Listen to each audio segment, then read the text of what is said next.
Ladies and gents, boys and girls, welcome to the Daily Crow. I'm Chris Phillips, your host of the Spurs Up Show. As always, appreciate you all tuning in. We have got a packed show. We have got a lot to get into. And the big news of the morning, which happened just about an hour ago, 2024 five-star edge, Dylan Stewart, is a Gamecock. And that is cause for celebration. Going to give you all my full reaction. Let's talk about it. Let's discuss it in a second. Guys, again, appreciate you all tuning in. Thank you all so much. Hope you had a fantastic day thus far. It's been incredible. Shane Beamer, of course, and company picking up a huge commitment, and we will get into all that in just a second. Again, a jam-packed show here on this Tuesday. I see Xavier, Travi, Josh Williams, Hunter Kelly, Ethan, Cameron, Ben DeRosa, John Edward, Jeff Gullidge, Stephanie Lee, Brendan, Justin Langford. What's going on? The whole crew is here. As you guys file in, again, a lot of reason. Jonathan Lee, a lot of reason to be excited here on this Tuesday. Arthur Bear as well. What's going on? Also, those in the Big Cock Club Discord, head over to the TDC Questions channel, the TDC Questions channel. Be sure your questions are answered there. We're going to first get into our 2023 opponent preview, talking the Clemson. I'm just kidding with you. I'm kidding. We're pushing that off to tomorrow. I was sitting there thinking as I'm putting the notes together for TDC, I'm like, imagine if I were to start off this TDC. You know, we're concluding, of course, the opponent preview series. We had that lined up today. But imagine if I said, okay, guys, we got to follow this. Let's do the Clemson preview thing. Like, hell no. We'll push that off to tomorrow. We got more pressing matters today. Of course, in our third hour, guys, please continue to flood the chat on YouTube. We'll take your questions, your comments, your calls as well in our Q&A Power Hour. And then hour number two, man, I mean, you couldn't have asked for it to line up any better because J.C. Sherbert, who we know is an expert on all things recruiting, he will join us in our second hour, 1:15 p.m. Eastern. Specifically, we will talk with J.C., get his full thoughts on Dylan Stewart, the commitment, of course, the cookout weekend, some other dominoes that hopefully are about to fall because of this, and just full reaction to the Gamecocks picking up five-star edge Dylan Stewart. And then, of course, guys, in this first hour, we're going to talk the commitment. We also are diving into our position unit preview series, talking Gamecocks wide receivers on the show today. So we got a jam-packed show, guys. Tons to get into. Really excited. Jeff Gullidge says he can't hear me. Mic isn't working. What's going on? Let's see. Looks like we're good on my end. It might be you guys. Make sure you're not muting TDC. Y'all let me know. Is there anything? Audio's cutting in and out. Is that right? Is that a problem? Some people say it's fine. Some folks say it's an issue. I don't know why it would be an issue. We've got everything set up as normal on this side. Y'all let me know. I don't want to get going until we know we're good on the audio side. Somebody let me know about the audio. Are we good? Are we not? What's going on? Okay, you can hear me. Okay, maybe YouTube had a glitch. That does happen sometimes. Sometimes it's not us. Technology's great until it isn't. Either way, let's go ahead and rock, guys. Dylan Stewart, 2024 five-star edge Dylan Stewart, is officially a Gamecock, as he out of the blue, really. I mean, I don't think anybody saw this coming. Just a random Tuesday. Of course, August 1st, we have flipped the calendar, but on this Tuesday around 11 a.m. or so, Dylan Stewart drops the graphic that he is a Gamecock and a massive, and I mean a massive pickup for Shane Beamer and company on the recruiting trail. The tweet read as such: committed, hashtag, it's over. So it sounds like Dylan Stewart, there is not going to be any sort of flip game or any dramatics. He's a Gamecock through and through. Our good friend Brad Crawford even mentioning that Dylan Stewart told Brian Doan over at 24/7, who's a national recruiting analyst, that he is done talking to other schools and will not go on other visits. Quote, I'm done. Massive that is the case when you think about all the craziness with NIL and flipping and recruiting and what have you. Dylan Stewart, a guy, in case you're not familiar with his profile, a 6'5", 235-pound edge out of Washington, D.C., Friendship Collegiate Academy. He is a .9953 on the 24/7 Sports composite, which 24/7 Sports, guys, is typically what I use, whatever. He's a 5-star across the board, no matter what service you are referring to. The 10th overall rated player in the 2024 recruiting cycle by 24/7 Sports. He's the 2nd rated edge, and of course, the number 1 rated player in the DC area. This is also a guy that at one time was the number 1 overall rated prospect in the 24/7 Sports recruiting rankings. He chooses the Gamecocks over schools like Alabama, Georgia, and the other 2 big players in this, Miami and Ohio State. And most believed it was between the Gamecocks and Ohio State. Now, there are many different directions you can go with this and the layers of why this is big, why this is important. Let's first start, though, guys. Not only is it a big-time 5-star commitment, but, it's a 5-star commitment at a position of need. We've talked a lot about the edge position, the defensive line, and that South Carolina, for them to take the next step as a program, this is an area of emphasis, fixing the line of scrimmage both offensively and defensively. You think back to when Carolina was dominant, 2010 to 13. What did they have on all those teams? They had great edge rushers. They had great defensive linemen. Dylan Stewart fits that mold.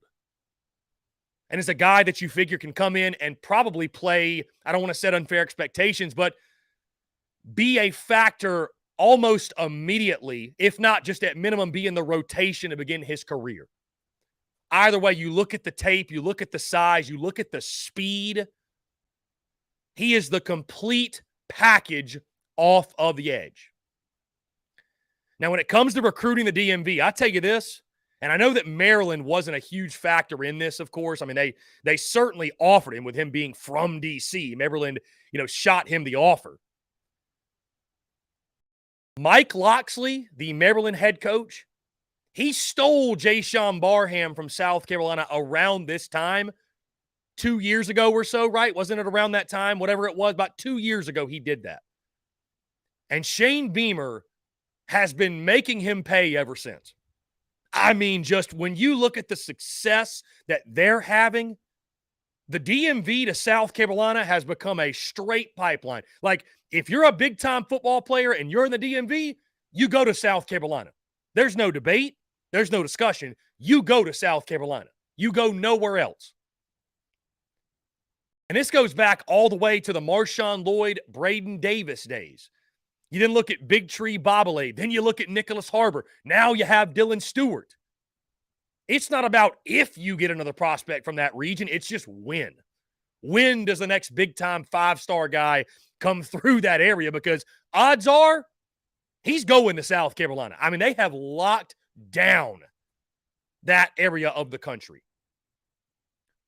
You also think about, guys, just the ripple effect of this, right? Like what it means to, we talk all the time, momentum is a fickle mistress, but it's very real.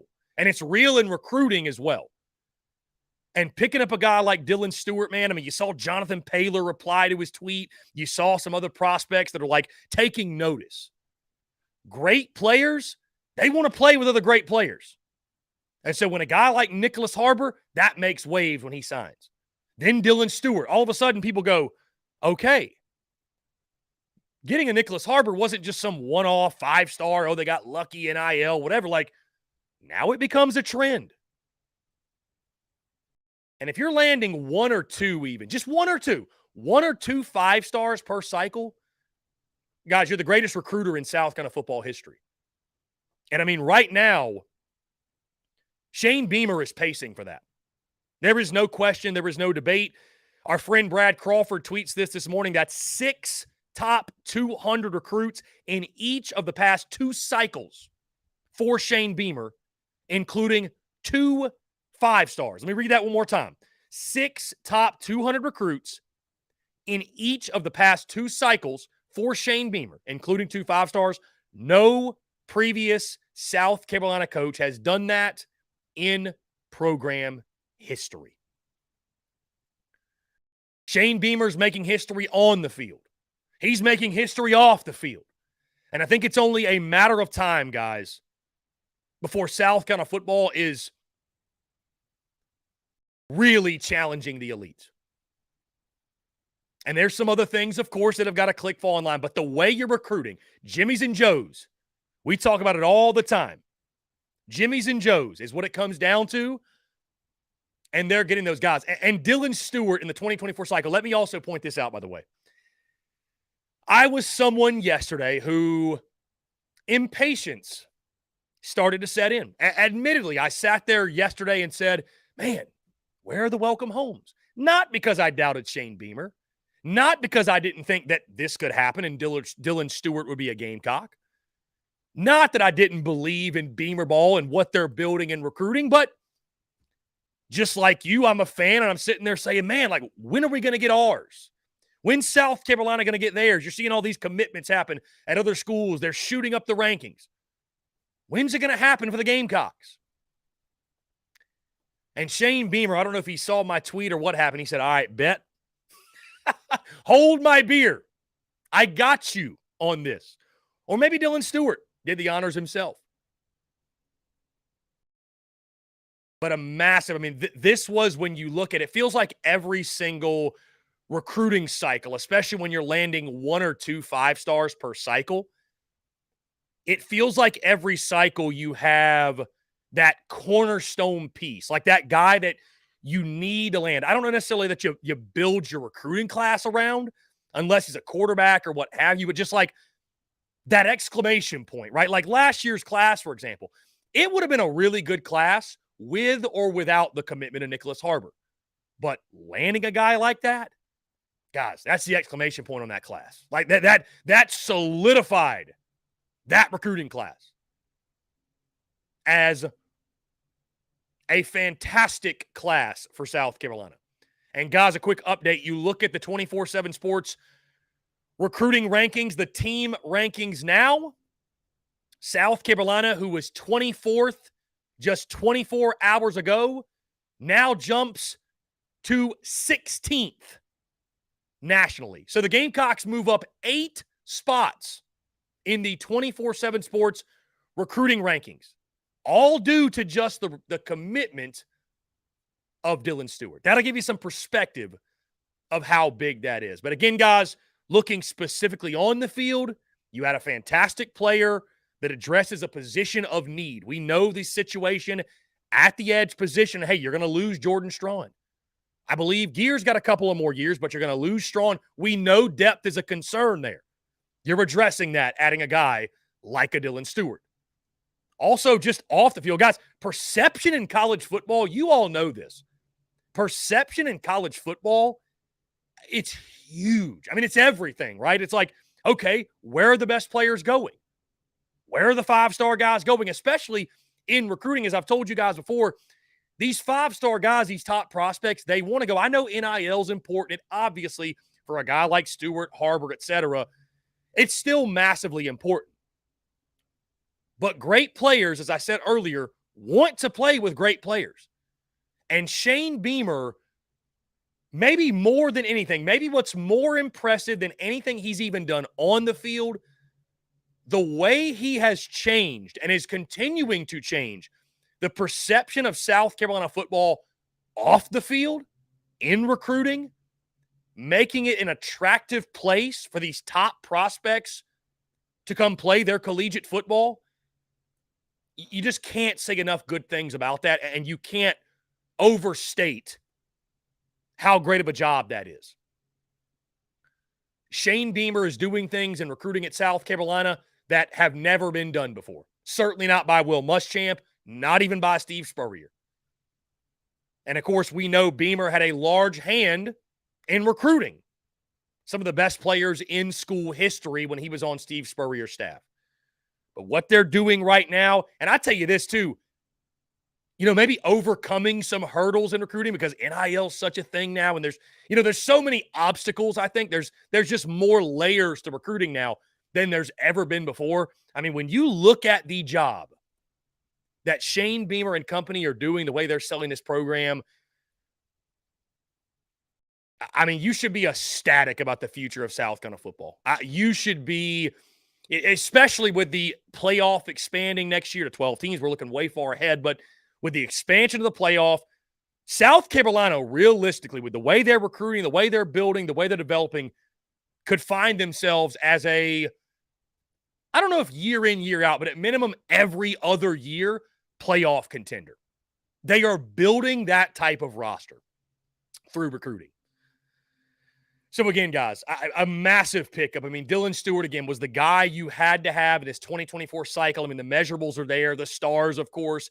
Anytime you pick up a 5-star, it's a massive move. But I'm really excited to see what the ripple effect is now. What's the ripple effect in the rest of this class? Does a guy like Jonathan Paylor, who, it sounded like by all accounts was leaning NC State, maybe guys like that look and say, hold up now, wait a minute. They got something going on at Columbia. They got something special brewing at South Carolina. I'm going to go over there and see what that's all about. And then when you have a guy like a Dylan Stewart, like a Nicholas Harbor, recruiting other players and recruiting other prospects to come join them. I mean, think about how much that helps your program. And finally, guys, I mentioned it earlier, but I want to emphasize this. Shane Beamer owns the DMV. South Carolina football has planted their flag in the DMV. And it doesn't matter whether you're Ohio State, you're Mike Loxley. Shane Beamer is inevitable. Sit back and watch, because I don't see this thing slowing down anytime soon. They have established the DMV as a pipeline to South Carolina. If you are a top prospect in the DMV, you go play your college football at the University of South Carolina. Nowhere else. Bottom line, point blank, end of story. Shane Beamer owns the DMV. Great day to celebrate, Gamecock Nation. This is a day that should be celebrated. Shane Beamer and company should celebrate. And the ripple effect and the after effect from this, I think, is one that we will feel as South Carolina continues to build out this 2024 recruiting class. Guys, let's jump into a quick break. Like I mentioned, later in the show, we will get J.C. Sherbert on in our second hour. We'll continue to talk all things Dylan Stewart, the commitment, break this thing down. In the meantime, guys, we're going to keep the conversation rolling here on a very exciting Tuesday here on TDC. You're tuned in to The Daily Crow. The Daily Crow is brought to you by our friends at Carolina Cigars. Carolina Cigars has been in operation since 2008, recently taken over by the Peterson family in 2020. Whether you're new to the cigar scene or whether you've been enjoying cigars your entire life, Carolina Cigars has the expertise and knowledge to make your visit to their shop enjoyable. Stop by for a fine cigar and experience their classic cigar lounge, where people come together, share conversations, and become friends. So if you're into cigars and you're on Hilton Head Island, you really do need to go by and see them. They offer same-day shipping nationwide, free delivery island-wide for weddings and all special occasions. They're also proud to offer premium cigars at 9 outside humidor locations around Hilton Head Island, and they have special events throughout the year as well. They want to talk to you. They want to engage. They want to share with you their cigar selection they're very proud of and their beautiful cigar lounge. When you're in the Low Country, there's only one place for cigars. That's Carolina Cigars, and there's only one place I get my cigars. That's Carolina Cigars, Hilton Head Island's premier cigar merchant. Come and share your passion. It's all here at Carolina Cigars.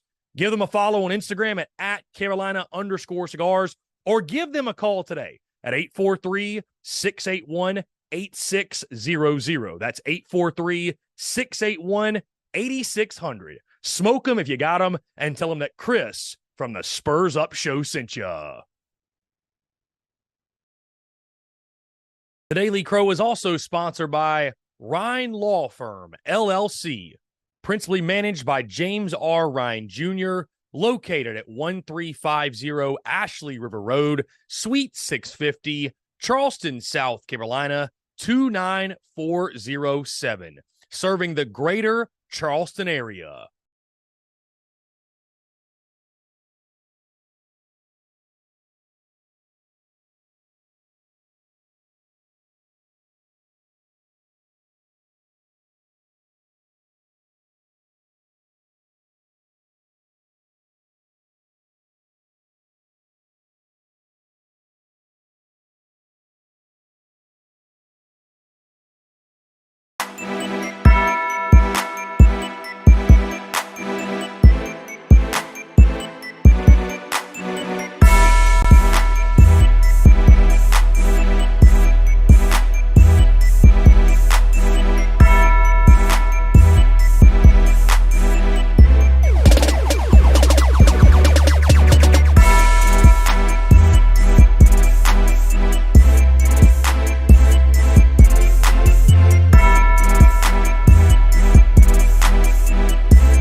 Muscle doggy ho.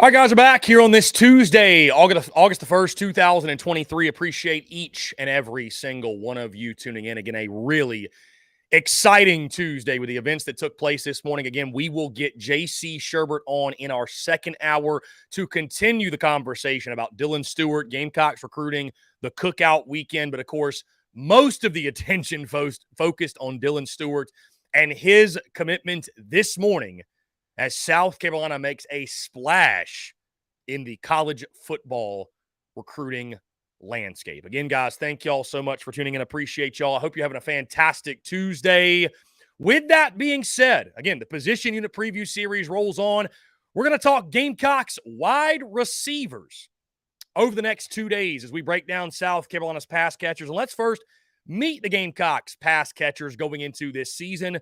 Of course, you have Memphis transfer Eddie Lewis, Amarian Brown, Xavier Legette, Juice Wells, Peyton Mangrum, Ben Rollins, Omega Blake, Joseph Morris, Aaron Morton, Eric Rice, Kylik Horton, Landon Sampson, Xavier Short, CJ Adams, Elijah Caldwell, Nicholas Harbor, Kelton Henderson, and Tyshawn Russell. So a full wide receiver room, a lot of talent.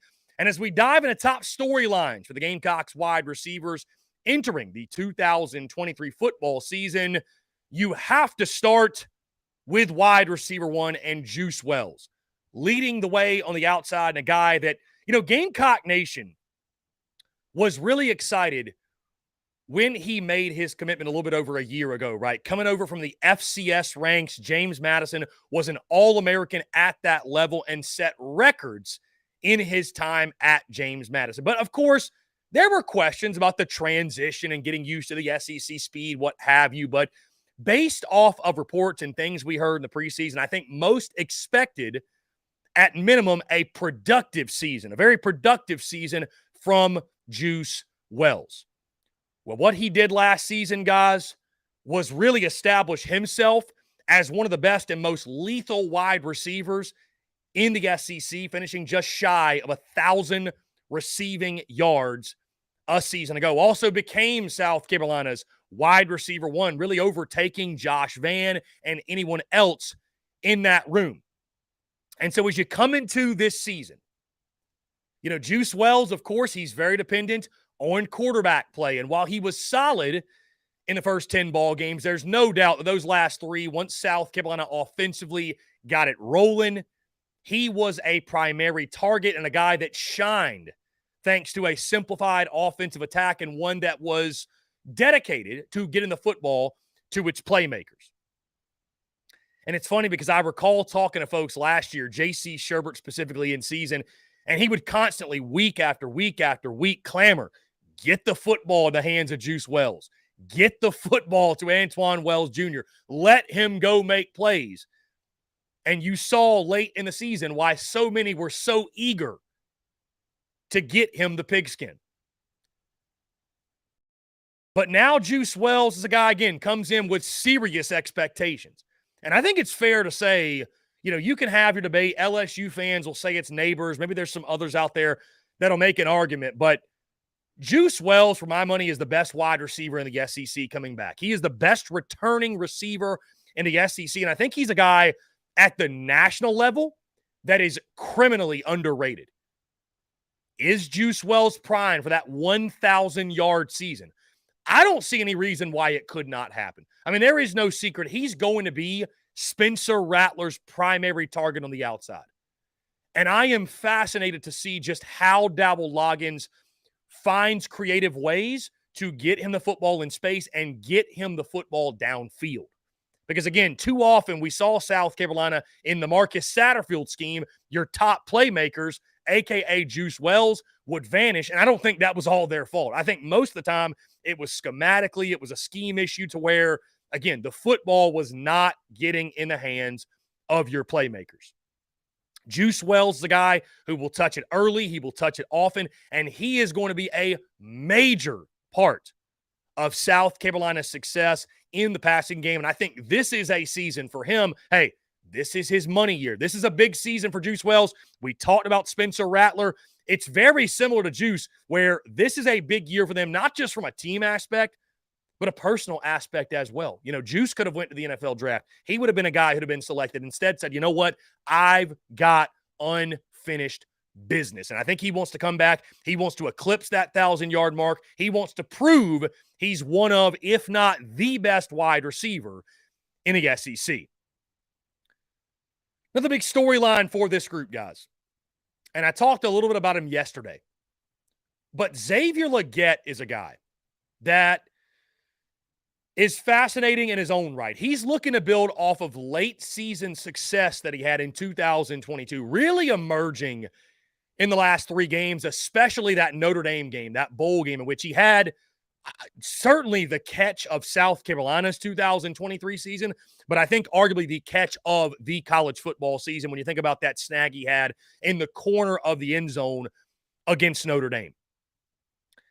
And Xavier Legette's just one of those guys. I mean, guys, you think about it, he's coming into his, I believe, 5th year at South Carolina. This is a dude who's been at Carolina forever, right? And I think it's been 3 separate occasions, 2 or 3 at minimum, where I have gone into a season and labeled this guy as my breakout candidate for that upcoming season. And for whatever reason, whether it be quarterback problems, it be schematic issues, it be underachieving, whatever the situation has been, Xavier Legette, for whatever reason, has just never been able to, it feels like at least, maximize his full potential. Well, now there is no more Jalen Brooks. Now there is no more Josh Vann. And South Carolina, they're looking for that number 2 option. I think Xavier Legette, you look at the measurables, you see the pictures in the offseason, guys put on tons of muscle. He looks primed to have his best season yet in garnet and black. The big question is this: potential's a scary word, right, guys? Because that's all it is potential. And until you see action on the field, you see it play out, it remains potential. Is Xavier Legette able to build off of that big success he had late in last season and become a real dude for South Carolina?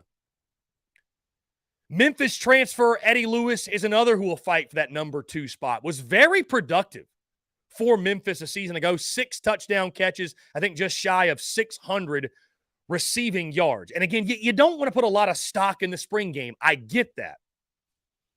But if you go back to the spring game, I mean, this is a dude they were targeting from start to finish. They made it very apparent in my mind that this is a guy we want to get the football to. And so I think absolutely Lewis was brought in to fight for that number 2 spot. And we've seen it work well for South Carolina via the transfer portal. Of course, your number 1 wide receiver, Juice Wells, is a great example. What type of production do you get out of Eddie Lewis? And of course, anytime a guy comes from a different level to the SEC, I know some folks get tired of hearing it, but that transition has to be a talking point. It has to be a storyline, right? Because it is a transition. It's a different speed. It's a different level of football. And you think about what South Carolina returns, what they lost last year. And guys, you look at this receiver room, and this is sort of a side note. We'll talk about this more tomorrow. But you look at that wide receiver room. Outside of Juice Wells, there are not a lot of proven commodities in that wide receiver room. There's a lot of talent. There's an immense amount of talent. But there's not a lot of proven commodities. Even a Xavier Legette, like an Amarian Brown as well. You keep going down the list of guys. I mean, Nicholas Harbor, he's a true freshman. You got talent. You have potential. But, I mean, Eddie Lewis is one of the most proven guys in the room when you talk about productivity at a collegiate level. How does Eddie Lewis factor in, even if he's not at the number 2 spot, if you will? How much of an impact can he have arriving from Memphis and being yet another weapon for Gamecocks quarterback Spencer Rattler? Speaking of talent and potential and a star-studded true freshman, South Carolina made a huge splash in their 2023 signing class when they landed Nicholas Harbor out of the DMV. And Shane Beamer was very quick, and I'm so glad he did this, was very quick to point out and say, hey, Nicholas Harbor's lining up on the outside. He's not going to be a hand-in-the-dirt guy. He's going to be a playmaker for us. We're going to get the football in his hands. And Nicholas Harbor, accordingly, is listed as a wide receiver going into this season. How quickly will the presence of Nicholas Harbor be felt? And I think it's important. We've talked about this, right? I think it's important that fans keep realistic expectations when it comes to the true freshman. Now, expecting 1,000 yards receiving, obviously, is not realistic. But I think Nick Harbor's a guy. It's not a matter of if, it is a matter of when he becomes part of the rotation. I mean, when you have a guy with that size, that speed, I mean, I think he's bigger. I think I read he's bigger than Megatron was right now as a true freshman in college. He's a specimen. He's a physical freak of nature. And you need to find creative ways to get the football in his hands. I think learning the nuances of the wide receiver position, that is the biggest thing for Nick Harbor. And I think that's why early on it may be somewhat of a slow build up to him being on the field practically full time. 25 catches is the number that I come back to. 25 catches in his first year, to me, that feels like a fair expectation for Nicholas Harbor. And if he's somewhere in that 20 to 25 catch range, I would call that a successful season. But the thing with Nick Harbor, too, is it's not just catching the football. It's speed sweeps. Maybe you put him in the backfield every now and then. This guy is just an athlete. He's a freak of nature. How does South Carolina use him? And more importantly, how quickly do they utilize him? Cannot wait to see that because he's a guy that could be an X factor and help South Carolina win a ball game or two this fall. Speaking of Nick Harbor and youngsters emerging, we heard Shane Beamer at SEC Media Days, 38 new Gamecocks on the roster since the end of last season. And he mentioned that freshmen are going to play at every single position. Wide receiver, guys, is no exception to that. When you look at some of the players they have, Elijah Caldwell was a player, a name that Spencer Rattler specifically brought up at SEC Media Days. That was a guy he specifically name dropped. So Elijah Caldwell, Kelton Henderson, Tyshawn Russell, all true freshmen. Then you got Kylik Horton, Landon Sampson, all redshirt freshmen. As we mentioned before, there's a lot of talent in this room. There's a lot of potential. And you need some of these guys to live up to their recruiting billing, live up to what they were sold to us as being potential big-time receivers at the collegiate level. And we all know Justin Stepp will do a fantastic job in his development. But I look at guys, again, Caldwell, Henderson, Russell, Horton, Sampson, even an Omega Blake I still look at as kind of a youngster. Are there two or three, or even just one or two of those guys who are on the verge of stepping up and becoming a factor in this Gamecocks receiving core, especially, guys, when you think about, I think we'd all agree, South Carolina is going to throw the football this season. They're probably going to be fairly pass-heavy, unless the running game dramatically surprises us, which would be great. But at minimum, I'd say South Carolina, they're going to be 60-40, 65-35. They're going to throw the football all over the yard this season. And so you're looking for these guys to step up and give you more weapons and build receiver depth. Which of these youngsters emerge? You're going to need them this season. And finally, guys, on that note, who is the number 2 dude to take pressure off of Juice Wells? That is maybe the greatest question mark of all. Because we all know what Juice is capable of. And I understand folks will vouch Xavier Legette, they'll vouch Amarian Brown, they'll vouch Nick Harbor, on down the list. And those guys could be fantastic players. Nick Harbor could be freshman All-SEC. Xavier Legette could break out and have a 700 to 800-yard receiving season. But we just haven't seen that yet. I mean, the second most productive collegiate receiver behind Juice Wells is Eddie Lewis. Is he the number 2 option? Like, who is that guy? Because I don't care how good Juice Wells is. The defensive coordinators in this league, they're too good. They're too good for you to have one option. They will double him. They will bracket him. They will eliminate him from the ball game. Then who do you go to? And we're going to talk tight ends, I promise, guys. Later in the week, I separated wide receivers and tight ends for the sake of these conversations.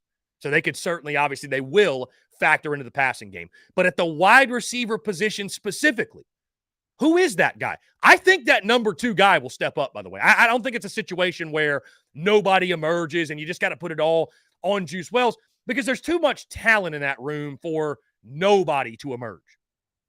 But who is it? You can make a case for all of them. You can make a case for Xavier Legette. You can make a case for Eddie Lewis. Make a case for Amarian Brown. You can make a case for Nick Harbor. On down the list you go. So who is that guy? Who is that dude? Because if you're able to have a second pitch, you know your fastball is good. If you're able to have a second pitch and maybe even a third, it's going to spell great things for this Gamecocks passing attack in the 2023 football season. Guys, we're going to jump into another quick break on the other side. We'll keep the conversation rolling here on this Tuesday. You're tuned in to the Daily Crow. The Daily Crow is brought to you by our friends at Carolina Cigars. Carolina Cigars has been in operation since 2008, recently taken over by the Peterson family in 2020. Whether you're new to the cigar scene or whether you've been enjoying cigars your entire life, Carolina Cigars has the expertise and knowledge to make your visit to their shop enjoyable. Stop by for a fine cigar and experience their classic cigar lounge where people come together, share conversations, and become friends. So if you're into cigars and you're on Hilton Head Island, you really do need to go by and see them. They offer same-day shipping nationwide, free delivery island-wide for weddings and all special occasions. They're also proud to offer premium cigars at 9 outside humidor locations around Hilton Head Island, and they have special events throughout the year as well.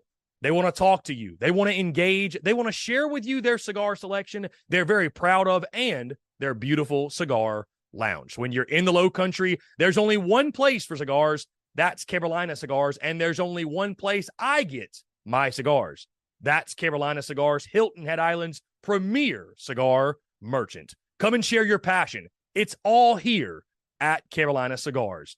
Give them a follow on Instagram at Carolina_cigars, or give them a call today at 843-681-8600. That's 843-681-8600. Smoke them if you got them, and tell them that Chris from the Spurs Up Show sent ya. Daily Crow is also sponsored by Rhine Law Firm, LLC, principally managed by James R. Rhine Jr., located at 1350 Ashley River Road, Suite 650, Charleston, South Carolina, 29407, serving the greater Charleston area.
Muscle Dougie, ho.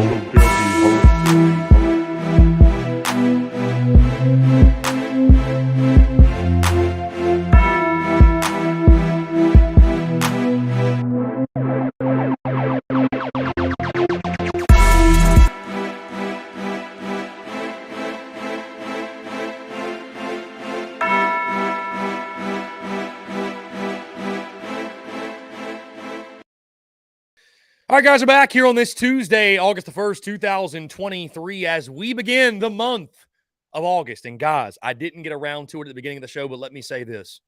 Happy August to you all, because there's football in August. Do you realize that last weekend was the last weekend without some form of football until the Super Bowl? We made it. I mean, we flat out made it, guys. I could not be more thrilled. We got preseason for all you football sickos, a.k.a. myself. I'll be watching that Thursday night, the Hall of Fame game, just to wet the whistle. And, it's like an alcoholic drinking shoe shine, man. You just take what's available to you. I don't know. Either way, fall camp, of course, getting going on Friday. Many SEC teams have already hit the practice field. And, guys, there's college football in this month. Week 0 is 25 days away.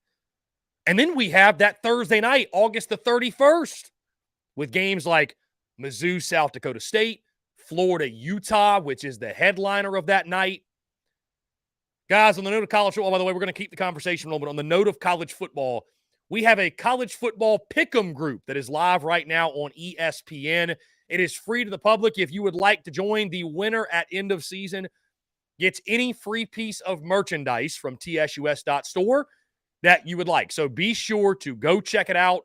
The group name is Beamer Ball to the Moon on College Pick'em. We posted the link last night as well. We'll reshare that today. Really, really good stuff and really excited for that. Again, guys, appreciate you all tuning in. Thank you all so much. We're going to keep the conversation rolling as we continue talking Gamecocks wide receivers entering the 2023 football season. Which South Carolina wide receiver has the most to prove this season? And I feel like this is one, to me, feels somewhat obvious, but I think it's a debatable topic. I think there's a number of guys in this wide receiver room that you could look at and say, a lot of pressure on them this fall. Let's see if they're really about it. Let's see that talent shine. Enough talking about potential. Let's see it on the field. Let's see some productivity. Because Juice Wells is the only player in this room that is established. We all know Juice Wells, wide receiver 1, best wide receiver in the SEC, one of the best in college football. Hands down, there is no argument, there is no discussion. But as I mentioned previously, who is wide receiver 2? Who is that other guy? And when I think of most to prove in this season, I don't go Nicholas Harbor because he's a true freshman. I think putting that much pressure and expectations on him to be the number 2 dude and have 50 catches and be a leading receiver, it's kind of unfair to put that type of expectation on a true freshman who did not even go through spring, by the way. You could look at a guy like an Eddie Lewis, who was productive at Memphis, but this is the SEC now. Can he carry that over? You could look at some young guys. You could look at a host of others. But for me, the no-brainer choice, when I look at the guy that I say, this dude has so much to prove to me, to Gamecock Nation, to everyone else, that he can finally live up to his potential, and that is Xavier Legette. This is a guy that has been catching so much hype this preseason. I mean, I expected there to be hype, but the amount of hype that Xavier Legette has gotten has honestly even surprised me. I present these stats to you only to give you context and only to give you perspective. This is what Xavier Legette has done in his South Carolina career.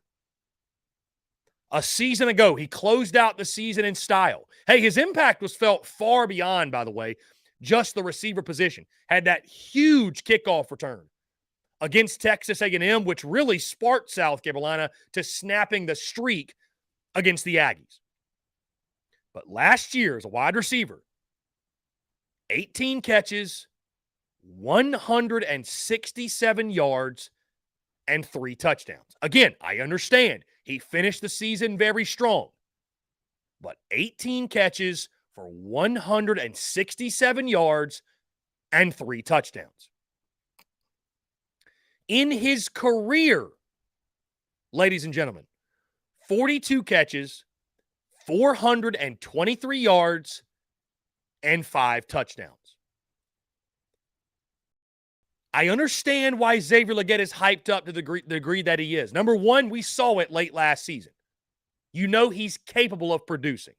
Number two, he is a guy, he wins when he gets off the bus, right? This is a dude that you look at physically and say, he's got all the tools. There's no reason why he can't be a big-time guy. But the numbers would indicate otherwise. And so my question going into this season is this, and I think Xavier Legette is very capable, by the way. I want to believe that. Otherwise, I wouldn't have listed this guy multiple times, multiple separate seasons as, man, this is going to be my breakout player.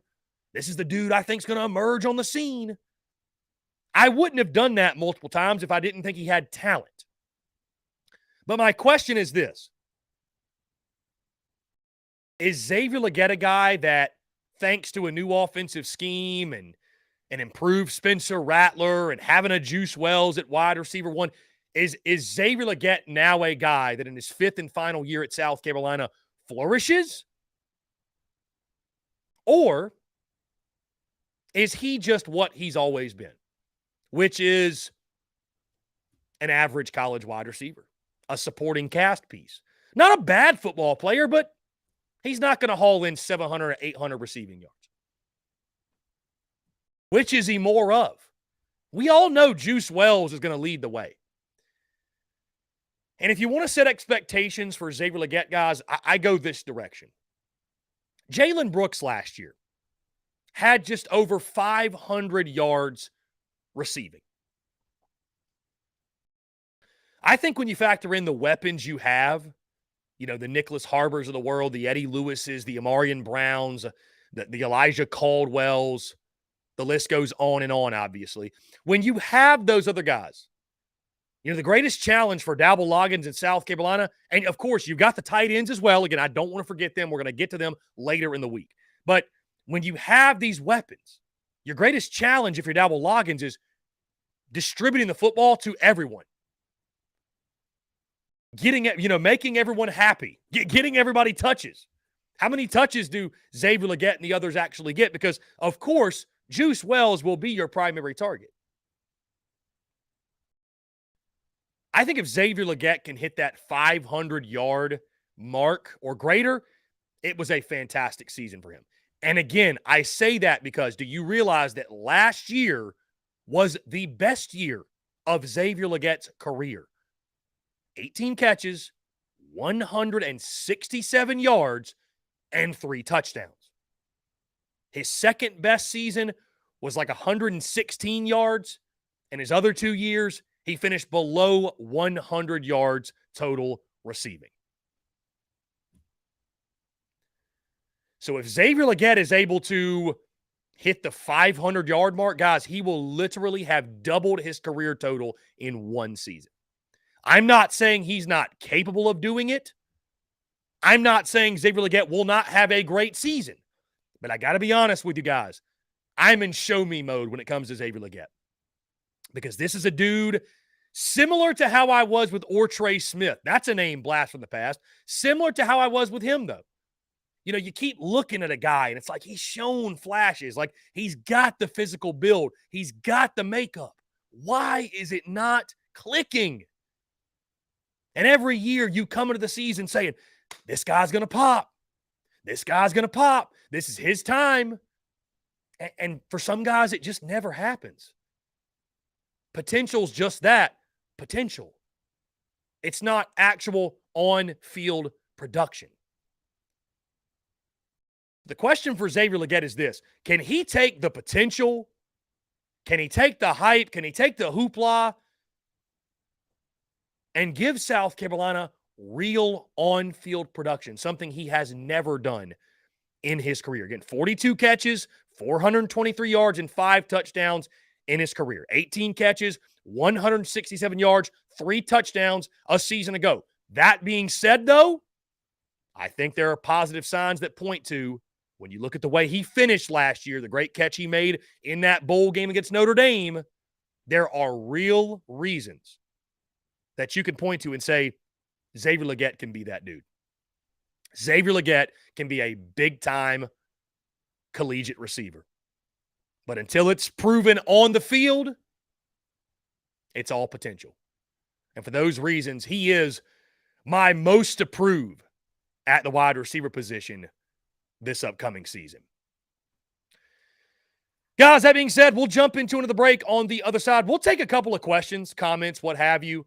We've got JC Sherbert on at 1:15. So we'll kill some time in the next 10 minutes or so after the break, taking questions, comments, all that good stuff, and reading you guys' comments. And then we'll get into that conversation with JC Sherbert. Guys, all that and more on the other side of this break. You're tuned in to the Daily Crow. The Daily Crow is brought to you by our friends at Carolina Cigars. Carolina Cigars has been in operation since 2008, recently taken over by the Peterson family in 2020. Whether you're new to the cigar scene or whether you've been enjoying cigars your entire life, Carolina Cigars has the expertise and knowledge to make your visit to their shop enjoyable. Stop by for a fine cigar and experience their classic cigar lounge where people come together, share conversations, and become friends. So if you're into cigars and you're on Hilton Head Island, you really do need to go by and see them. They offer same-day shipping nationwide, free delivery island-wide for weddings and all special occasions. They're also proud to offer premium cigars at 9 outside humidor locations around Hilton Head Island, and they have special events throughout the year as well. They want to talk to you. They want to engage. They want to share with you their cigar selection they're very proud of and their beautiful cigar lounge. When you're in the Low Country, there's only one place for cigars. That's Carolina Cigars, and there's only one place I get my cigars. That's Carolina Cigars, Hilton Head Island's premier cigar merchant. Come and share your passion. It's all here at Carolina Cigars. Give them a follow on Instagram at Carolina_cigars, or give them a call today at 843-681-8600. That's 843-681-8600. Smoke them if you got them, and tell them that Chris from the Spurs Up Show sent ya. Daily Crow is also sponsored by Rhine Law Firm, LLC, principally managed by James R. Rhine Jr., located at 1350 Ashley River Road, Suite 650, Charleston, South Carolina, 29407, serving the greater Charleston area.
Muscle Dougie, ho.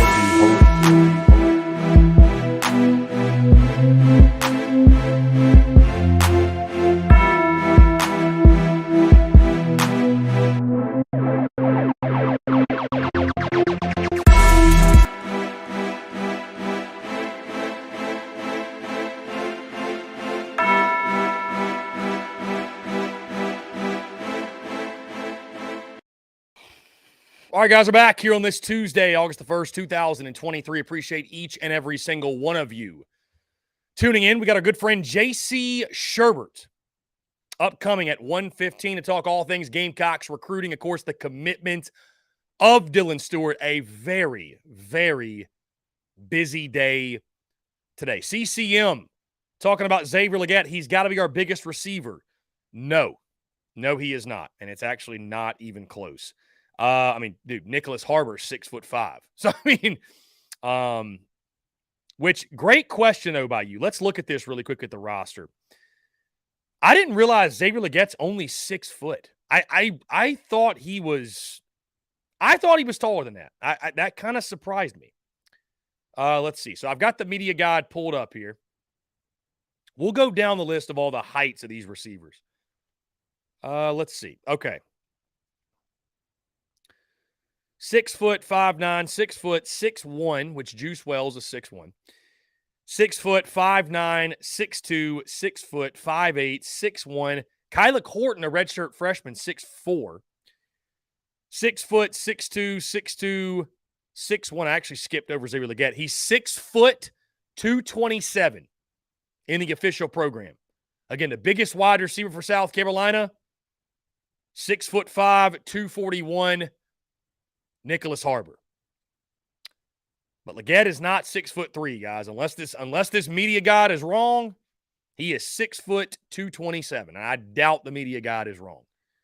So I thought he was bigger too. Honestly, that surprised me a little bit. I thought he was bigger also. So your biggest wide receivers, again, you don't have that many tall guys. Kyla Horton, 6'4", Nick Harbor, 6'5". And then you're at, Xavier Short, 6'2". CJ Adams is 6'2". Omega Blake is 6'2". Then Juice Wells is 6'1", and on down the list. Your shortest receiver, Amarian Brown at 5'9", 169.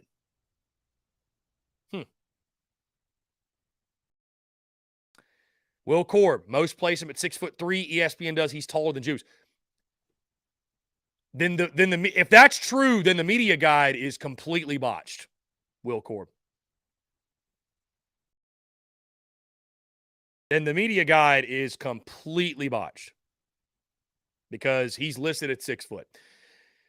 Either way, it doesn't really change any commentary about Xavier Legette. Most approved for sure. Somebody else says he's 6'3". Where are you? Okay, again, I'm just telling you what the South Carolina football media guide says.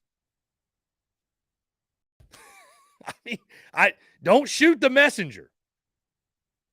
Don't shoot the messenger. South Carolina's own media guide lists 6 foot. I see on the website it says 6'3", 227. I do see that. In the media guide, it says 6 foot. So maybe that's an error. Maybe that's a typo. I don't know. Because I don't think he shrunk 3 inches. So maybe you're right. That makes no sense of why their media guide would screw that up. See, okay, well, I don't even know, man, because I just went to 24/7, his player profile. It says 6 foot 205. I don't think anybody knows how big he is. Whatever. 6'3", fine. That's fine with me. ESPN says 6'3". That's weird. That's just weird they'd mess that up. That's weird they would mess that up. Either way, it does feel like he's bigger than 6 foot, though. I will say that. That felt wrong. I was surprised about that, but I don't know. Somebody messed that up. Something else I want to address. Let's see. Something else I want to address. Brendan M. complaining about ad reads and ads in the show, what have you. Guys, admittedly, we use those ad reads, those breaks, if you will, to break up the content because we take this content, of course, and distribute it via the podcast. And it makes it much easier to do so when it's broken up into chunks like that. So we're at the point right now where we have 6 to 7 breaks per show. Okay. 2 in the second hour. Typically 2 in the second hour. 1 to 2 in the third hour, depending on how the content's going that day. So I'm always reevaluating how to, how we're distributing content. Obviously, if things bother people or there's complaints or whatever, I take all feedback into consideration. But I want you all to know why. It's not because I'm trying to screw around over here, but ads pay the bills. And it serves as a nice break or a nice break in between the content necessarily. So if you guys have any questions, any comments, any feedback, if you feel like there's too many ads, y'all let me know. Listen, I care about the customer experience. I care about the customer experience, and I don't want you guys to think this show is just full of ads or whatever, but, we typically have 3 pieces of subject matter in hour number 1, and I typically accordingly break up the show with those ads. And also, again, you think about people like Carolina Cigars. You think about people like Ryan Law Firm. You think about the future of the show and the ads and what have you.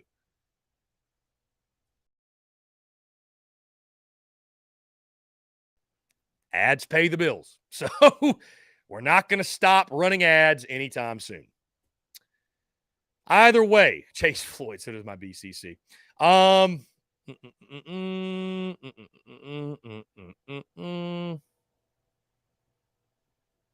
know Brennan M loves to stay on my case, but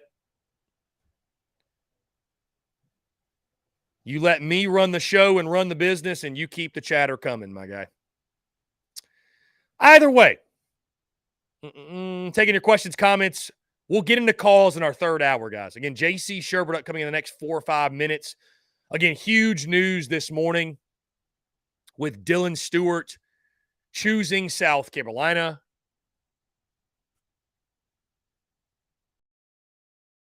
A huge seismic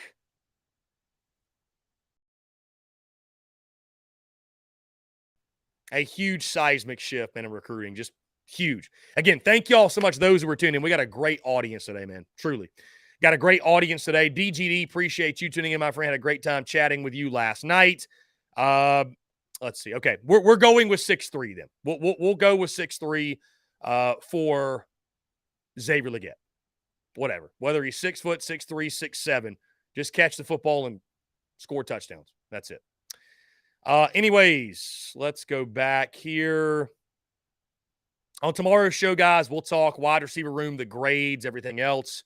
Lock in the grade. We'll talk best overall. Season will be successful if getting our grade. Like I mentioned, the 2023 opponent preview series will close out tomorrow as we will air the Clemson preview, the Clemson opponent preview. I figured today, obviously, we had much more pressing matters to discuss. Much more pressing matters. So glad we were able to move that, and glad that the opponent preview series is coming to an end. It's a lot of fun, but it's a lot of interviews, a lot of conversations, and hope you guys learned a thing or two. I know I did, obviously breaking these teams down and everything else, but yeah, for sure. So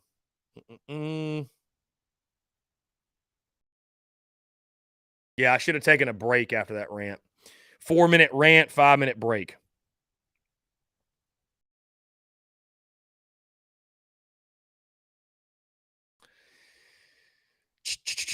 In case you missed it, also, guys, the season simulation series will continue tonight. Of course, last night we lost to Tennessee by a final score of 30-20.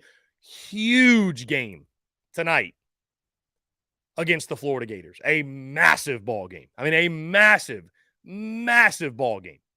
So the simulation series has been a lot of fun. It's been a lot of fun. It is, we finally ditched the playbook after week 1. Yes, Coach Philly is definitely under pressure, but we finally ditched that playbook after week 1 and have gone full air raid, which I think is one of the reasons you've seen Spencer Rattler's interception numbers be what they are. But it's going to be very funny. You win tonight, and South Carolina is sitting at 3-3, which is exactly where I have the Gamecocks through 6 games. No matter how the stats look or what have you, I mean, you got to admit, the simulation series,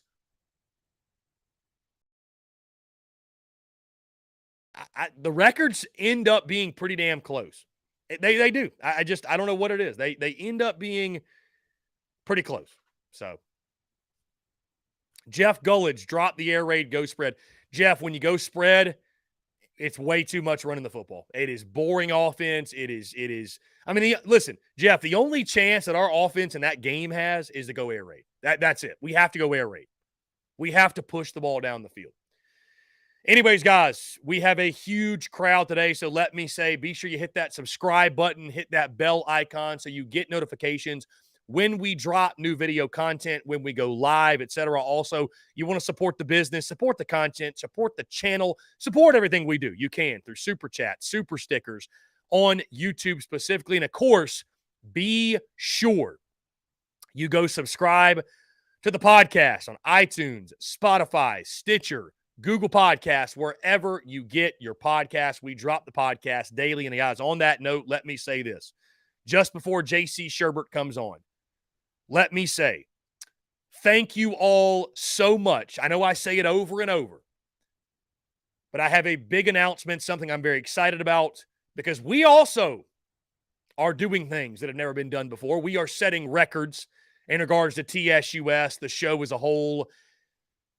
And, I'm always quick to, at the start of every new month, give thanks and show gratitude for those who tune into the podcast in that previous month and share the numbers, because, it's something where the absolute last thing I'm doing when I do that is flexing. Look at me. Look how many downloads we're getting. Look how great we are.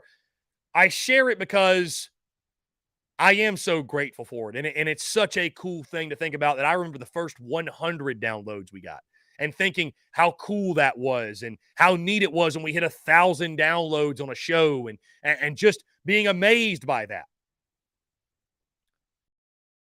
And I am extremely proud and happy to announce that the month of July 2023, we set an all-time record for podcast downloads. 64,140. Just to give you all some perspective, the previous high, the previous record, and what we topped out at last football season in regards to podcast downloads was last November at 60,337 or something like that. Just over 60,000. We broke that record and eclipsed 64,000 in the month of July. And it's a testament to you guys, man. We made a move back in May. We changed up TDC, which was a risk because TDC had worked to that point. But we made a move that I felt was going to be beneficial, not just for business, but obviously for the end consumer, the way we distribute content as well with the podcast, going from these big chunks to these much easier to consume, much more digestible pieces of content with the podcast. And to say that it's paid off is putting it lightly. So I want to take a moment to say thank y'all so much, man. It's a blessing. I mean, it's incredible. And I feel extremely confident that as we go into football season, we enter the month of August, 100,000 downloads in a month is a very realistic goal for us. And I think it's something we will accomplish, we will achieve, we will eclipse sooner rather than later. So again, thank you all so much, man. I mean, it's truly a blessing. Like I said, I'm so grateful for it because I mean, I remember we were getting 1,000 downloads on a show, and I just thought that was like the craziest thing ever. So, really great stuff. Really great stuff, man. I can't say thank you enough. Again, we're waiting on JC Sherbert. Don't worry, Brendan Slapdick. We won't go into another break before that conversation. We've got JC Sherbert upcoming. We're going to talk recruiting, everything in between. Going to be a ton of fun for sure as we await his arrival. Let's see. Okay. And we got to get JC out at 1:40 today, he tells me. So that'll be no problem. We got plenty of time to talk Gamecocks recruiting and get information from JC Sherbert. So, Kens, is there a guest you want to have on that you have not gotten yet? I mean, there's tons. I would say Ray Tanner would be a cool one. Steve Spurrier, Lou Holtz, Jadeveon Clowney, Jackie Bradley Jr. Some of the most notable Gamecocks. That would be cool. But you guys have probably noticed I've really transitioned to going from having a bunch of former players on to kind of more so gravitating to like the media personalities, like the media guys. And I mean, it's not because I don't love having former players on. It's just simply because it's, that type of banter and conversation and what have you is, I don't know, just kind of what I've organically gravitated towards. So, but there are certainly former Gamecocks that I would love to have on the show. So, anyways, we are awaiting Jay Sherbert. Okay, looks like he's in here. Guys, again, like I said, I want to say thank you so much for tuning in, man. And we wouldn't be able to get these guests on without you. If this show got 0 views, 0 down, nothing, you guys didn't tune in and have the demand for it, right? I mean, your feedback is heard, not just on these airwaves, but other shows as well as you guys go to their platforms. Of course, Inside the Gamecocks is one of them. And, I cannot say thank you enough. With that being said, it's a big Tuesday, guys. What a way to kick off the month of August. He joins us every single Tuesday, and it's beautiful timing. JC Sherbert of Inside the Gamecocks of the Big Spur. Well, JC. Here we are. What's going on, my friend? Appreciate you taking the time. Yeah, it's crazy. Normally we don't have news that just breaks as soon as we go on the air. And as soon as we went on the air today, sort of had a little marathon situation today because we had JC and Morgan and then live streaming back to back with the show. And so whirlwind, we get on. We're about to talk about the crystal balls that were in for Dylan Stewart and Jalewis Solomon. Then all of a sudden he commits at high noon. So I think it's one of those things where that was a gift and it kind of caught you off guard. I'll be honest, I didn't see that coming right now. I thought he would commit before the season. But very little fanfare. There wasn't a press conference, anything like that. He just put it out and said, I'm done. I don't talk to anybody anymore. I'm going to South Carolina. No more visits. Good to have this out of the way. And, frankly, that's a good sign because the kid, that means the kid's ready to get back and play some ball with his high school team and work on the game. And, boy, I had the pleasure of sitting there and watching this film again. And just what a fantastic player South Carolina's getting. I mean, that guy is he's natural. He's everything you want. So, and it's a huge position of need. And it's another 5-star that South Carolina beats the entire country on. Mm-hmm. And unlike Nick Harbor, you go head to head with Oregon. South Carolina's beaten Oregon in recruiting before. They beat him. She was the receiver that they moved to tight end that McClendon got out of Georgia that could never stay healthy. But anyway, they beat Oregon for him. I mean, it's not unprecedented, but to beat Ohio State, who was number 2, Georgia, who was number 3, and Alabama, who was number 4, and then Miami, who was number 5. I mean, those are the 3 best programs in college football. And you beat them on an out-of-state kid. That JC, hasn't yeah. happened Yeah, a lot. you mentioned JC because obviously let's talk Dylan Stewart, man, a huge. I mean, it just like you mentioned, it's crazy too in the world of social media where like everybody kind of knows everything, and there's all this hype hoopla. Kids generate buzz on the recruiting trail. They have ceremonies. They do this. They play the recruiting game. I mean, like you mentioned, it's just a random Tuesday. I mean, I know it's August 1st and there's football this month, but I mean, it's just a kind of a random Tuesday, and all of a sudden you just get on Twitter and you're like, what in the world? There are a lot of layers and a lot of different directions we can go with this, but I want to start, JC, you mentioned, on the field.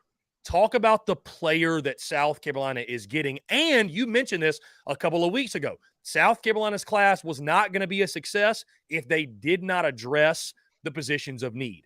Edge, as we all know, was that position or one of those positions. Talk about what South Carolina is getting specifically out of a football player that you like so much.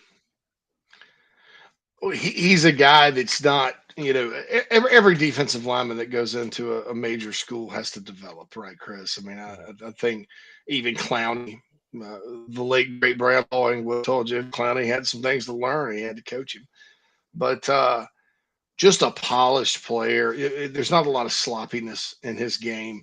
Whereas like if I saw Carlos Dunlap and Devin Taylor, okay, two really good defensive ends. And they ended up being, they were a little sloppy, they hadn't really grown into their body. They weren't, they were just these tall, freakish athletes, and it would flash sometimes on the high school level and then not on the others. This guy is just, there's not a lot of sloppiness. He's intentional. He's, the guy could probably play linebacker in college if he wanted to. That instinctive, he penetrates well. Hand violence is outstanding. The leverage he gets is great. He can bend. He's kind of like a panther, when he gets in his stance, he shoots out and pounces. He's a sure tackler. He likes physicality. He can play the run. He can play the pass. He's very good at getting penetration against the run game, setting the edge, whatever. Naturally strong player who, I've been to Friendship Collegiate Academy where he's from before. Interesting place. Not even sure they have a weight room. But so once he gets into a college weight program, wow, the sky's the limit. Just fantastic. Not a lot of false steps. Just one of those guys that if you're an offensive coordinator, you have to circle. I'm not so sure they're not going to have to circle him pretty soon too at the college level. He's that advanced. Whereas like I said, guys like Devin Taylor, Carlos Dunlap, Dunlap was a highly rated top 5 guy, but you knew it was going to take him a year or two.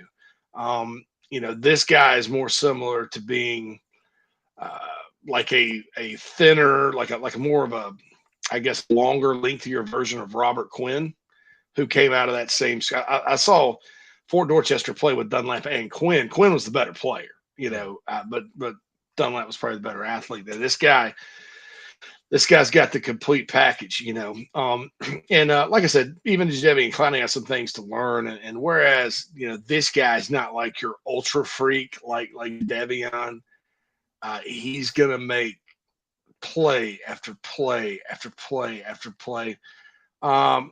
Probably another comparison. Some of those guys that have played for Georgia at outside linebacker the past few years, or that play for Alabama.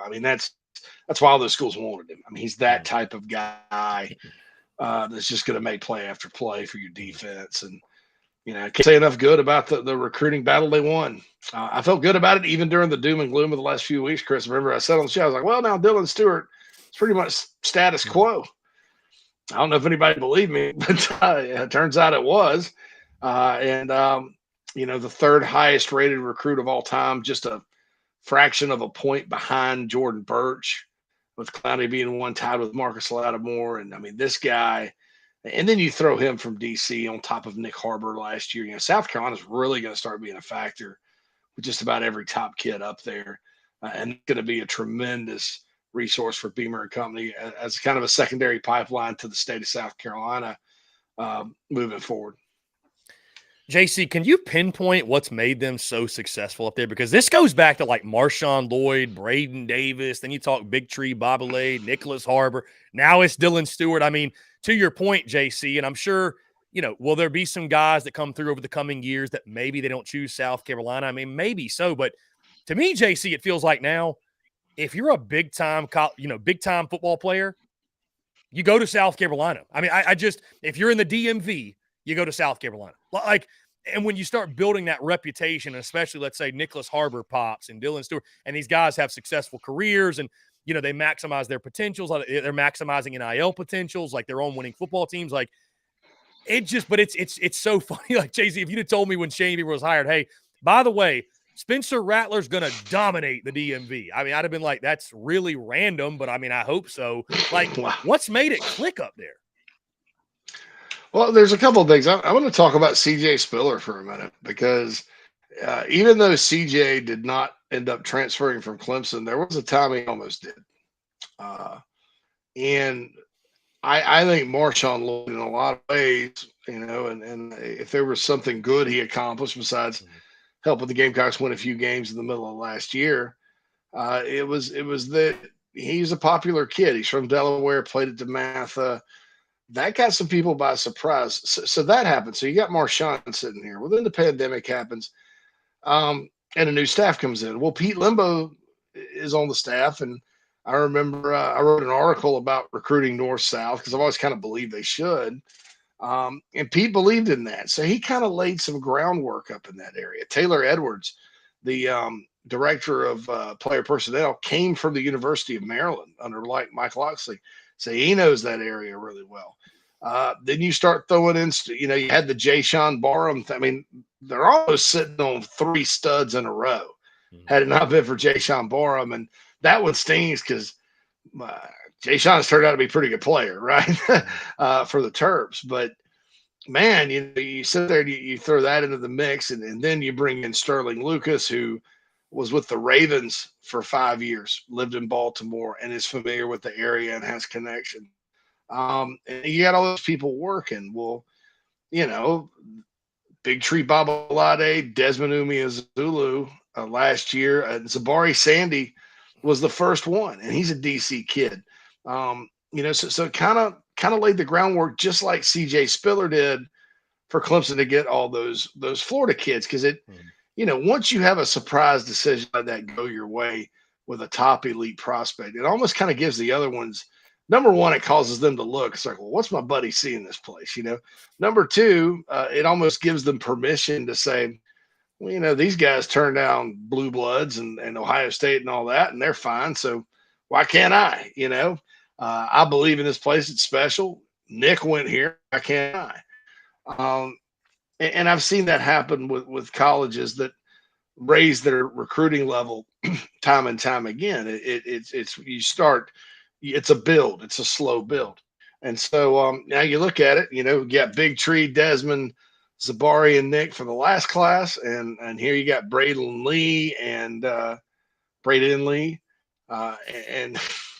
Dylan Stewart. I can't even believe I'm saying that for this class. Man, that's 6 absolute studs from that area. And South Carolina, even through the Muschamp era, South Carolina did really well at home in the state. But I think we're starting to realize the numbers just aren't there. There's quality, but there's not enough, and you need a place to go get players. And so I think this is developing into that. Now, again, JC, we talked about Dylan Stewart, the impact, of course, on the field as a great football player as he is.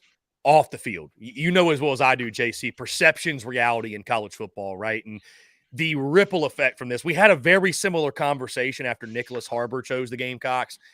Just talk about, JC, I mean, what this means for South Carolina, because it's one thing to land kind of the one-off 5-star. South Carolina's done that here and there, but now you go back-to-back classes and you're getting a 5-star guy. And I feel like you can just sort of sense it, like, things are changing. Like you mentioned, like guys all of a sudden, these top prospects, they're looking at South Carolina maybe in a different manner, like nationally. I mean, everybody's talking about this, right? Anytime you're in the national spotlight for positive reasons, it's a great thing for your program. What do you think the impact of a decision like this? We know what it was with Nicholas Harbor, how positive it was.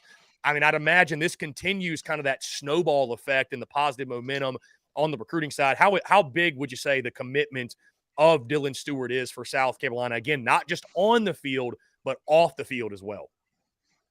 Oh, it's huge because, I mean, even Jonathan Paylor, who the Gamecocks are kind of battling NC State with today, you could tell it got his attention. 5-stars want to play with other 5-stars. There's no question about that. There are some guys that want to go their own way and do their own thing, but the vast majority of them want to go where there's other great players and they can challenge themselves and win championships. And so the more big time guys you got, the better. And I would almost argue, Chris, as crazy and cattywampus and unimpressed as I am with some of the recruiting rankings out there by the various networks. I mean, South Carolina really has, to be honest, if you really, and maybe it ends up this way, I think they've got 3 5-star guys because I think there's nobody better than Pringle and Thompson tackle wise in the country. Those guys get overlooked sometimes, but as it stands, it's 1.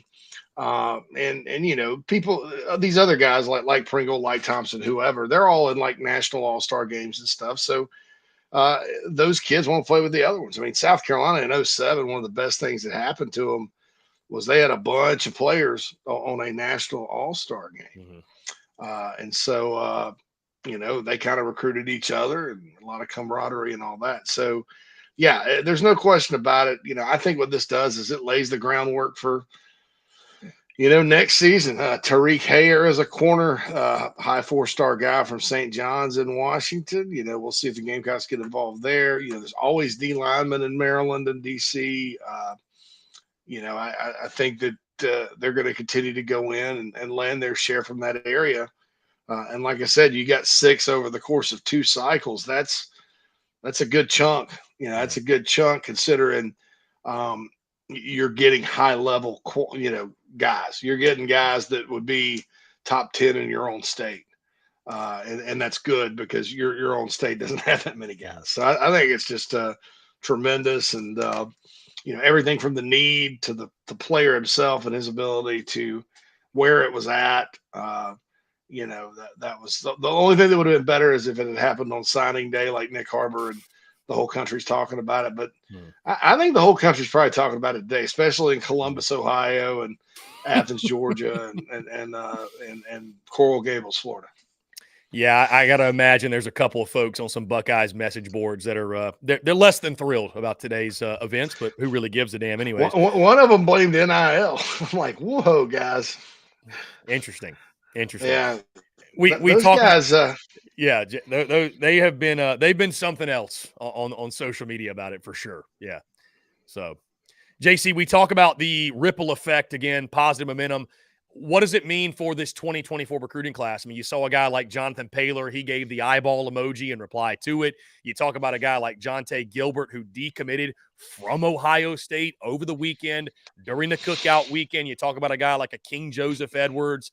I mean, of course, Daniel Hill, as we're waiting on that one as well. But, give us a recap, number one, of cookout weekend. And also, I mean, what do you think this means for like the next dominoes that are going to fall eventually for South Carolina? Well, the cookout was for 2024, and I'll get 2025 in a second because there's a big stud D tackle in Savannah that we probably want to talk about for that class. But it really went a long way with ending things with Stewart and putting the Gamecocks in a great position for Jalewis Solomon. Now, look, I wish Jalewis Solomon was ranked correctly. I don't know why some people think of him as a 3-star prospect because every staff that wants him thinks he's a 3-and-done guy to the NFL. And these are guys like Torian Gray and whoever's coaching DBs at Auburn and guys that have track records, not just whatever. They think he's special. South Carolina brought him and his mother in on Thursday. They spent the night. They spent all day Friday laying out the plan for him. I think Steve Wiltfong from our site for 24/7 Sports, who is, I used to call him the Oracle because he's really good at crystal balls. He picked the Gamecocks today. Jalewis did say at South Carolina and Auburn. I think that one has the potential to end up going back and forth just because Auburn's got some momentum right now. It's Hugh Freeze. He's got a Brinks trunk full of money. Jalewis's brother goes there. But, it's always been thought that Joe Lewis is going to make his own decision regardless of his brother, and Auburn hasn't always been in the top two. Florida State was for a long time. So Mhm. I think South Carolina is in great position to land him. I think that's on Saturday, that commitment. Um, and so those were the two focuses in 2024. For 2025, Elijah Griffin, the defensive tackle from Savannah, number two player in the country. Um, Look, it's going to be Georgia and South Carolina. Savannah is in the state of Georgia. That is, according to the movie Midnight in the Garden of Good and Evil, where they raise the Uggas. Go dogs! But it is 4 hours and back roads from Savannah to Athens, and only 2.5 to good old Columbia. So Gamecocks may have a little bit of a proximity advantage there. And plus, all those D tackles Georgia signed in this class could potentially work against him for this kid in the Mhm. next class. So South Carolina made quite an impression on him while they were there, Mhm. along with Amari Adams for South Florence, who's another big time DT for 2025. And I'd be remiss if I did not mention Jonte Gilbert, who is still a 5-star. I say still because this is the classic type of kid they move down. He comes off the blue blood and commits someplace else. They're going to drop him a little bit, which I wouldn't do it that way, but that just seems the way it is right now. But from Atlanta Douglas, excellent player, projects as a safety. Been kind of flirting with South Carolina for a while, and looks like they're gonna make that happen. I don't know what the time frame is. If I were him, I don't know that I'd commit right away. Mhm. But I think the Gamecocks are sitting pretty for him for 2025. Back to 2024, you mentioned Jonathan Paylor. Chris, I've been thinking NC State for a while now, Mhm. just because of some very pessimistic feedback I've gotten from the part of South Carolina. But then I got some more positive feedback today, so you never know. I don't think the hay's in the barn for the Wolfpack on that one just yet. And then, with Daniel Hill, it's been kind of like Dylan Stewart through all the ups and downs. There was a little concerned after he visited, but lately it's been all Gamecocks for him. He's kind of waiting around for the announcement. So, you're potentially looking at the Gamecocks beating Ohio State, Alabama, Georgia, and Miami on a 5-star DN. The Gamecocks going head to head with Bama and beating him on a 4-star running back from Mississippi. Um, holding off NC State for Paylor's not going to be easy, but he's one of the faster players in the country. Um, and then beating Auburn, where he has a sibling, and Auburn's always been great in South Georgia on an elite, what you consider to be an elite NFL style corner. Those are the battles you got to win to build a championship roster, man. And it Mhm. looks like the Gamecocks have a chance, no guarantees, have a chance to do all of it. JC, somehow, some way, we didn't even mention Zymarian Lang, who committed on Sunday, and there's just so many things to talk about. But Lang commits on Sunday, class of 2024, wide receiver out of Palmetto, Florida, 6'2", 170 pounds, rated as a 3-star, but a .8842, and a guy that is a burner in the 40-yard dash. What can you tell us about Zymarian Lang and this commitment? Oh yeah, man. The minute I saw Pitt on his list, yeah, head coach at Pitt, Pat Narduzzi, does a great as great. And then Kansas State was his other one. Mhm. Somehow Kansas State never recruits above a 3-star and always has a great football team. Go figure. But those are the ones if you're gonna go find somebody. These guys are recruiting. Narduzzi was at Michigan State for years, right under D'Antonio, and Urban Meyer, when he got to Ohio State, said he told his recruiting staff, "Was like, if Narduzzi and D'Antonio offer anybody, watch the film again to make sure we're not missing them." So there you go. Uh, and so South Carolina, Torian Gray, and speaking of great evaluators, loves this kid as a DB. He's a two-way player, probably a little more raw on offense, but kind of wants to give offense a shot. So they're going to give him first shot on offense. Very fast. He's from Palmetto High School, which produced Joe Hills. I don't know if anybody remembers Joseph Hills Yeah. from back in the Spurrier, Caught, early caught a Spurrier touchdown, era. I think, in that '08 Yeah, Kentucky game, I believe it was. yeah, I yeah. believe so. Joe Yeah. is Yeah. Joe left here and went on to play arena football for a while and did good, but he was from Mhm. Palmetto. But Lang is transferring to Sarasota Cardinal Mooney, which is a bigger school, higher level competition for this year. Uh, and he's just one of those athletes, Chris, that if you're South Carolina, you know, that's the type of kid you got to take out of Florida, just like I said with, Wendell Gregory and Michael Smith, those type of guys you got to get out of Georgia, if you're South Carolina, then go get your 4 and 5 star guys from in-state and places like the DMV, and God willing, in the creek doesn't rise one day, North Carolina or Virginia, and you can put together a championship level roster. I mean, it's kind of the old, I've said this before, the old Tennessee plan with Philip Fulmer: go piss people off and go in their state and their territories and take their guys.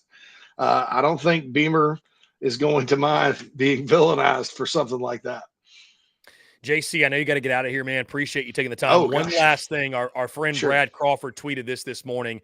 That's 6 top 200 recruits in each of the past 2 cycles for Shane Beamer, including 2 5-stars.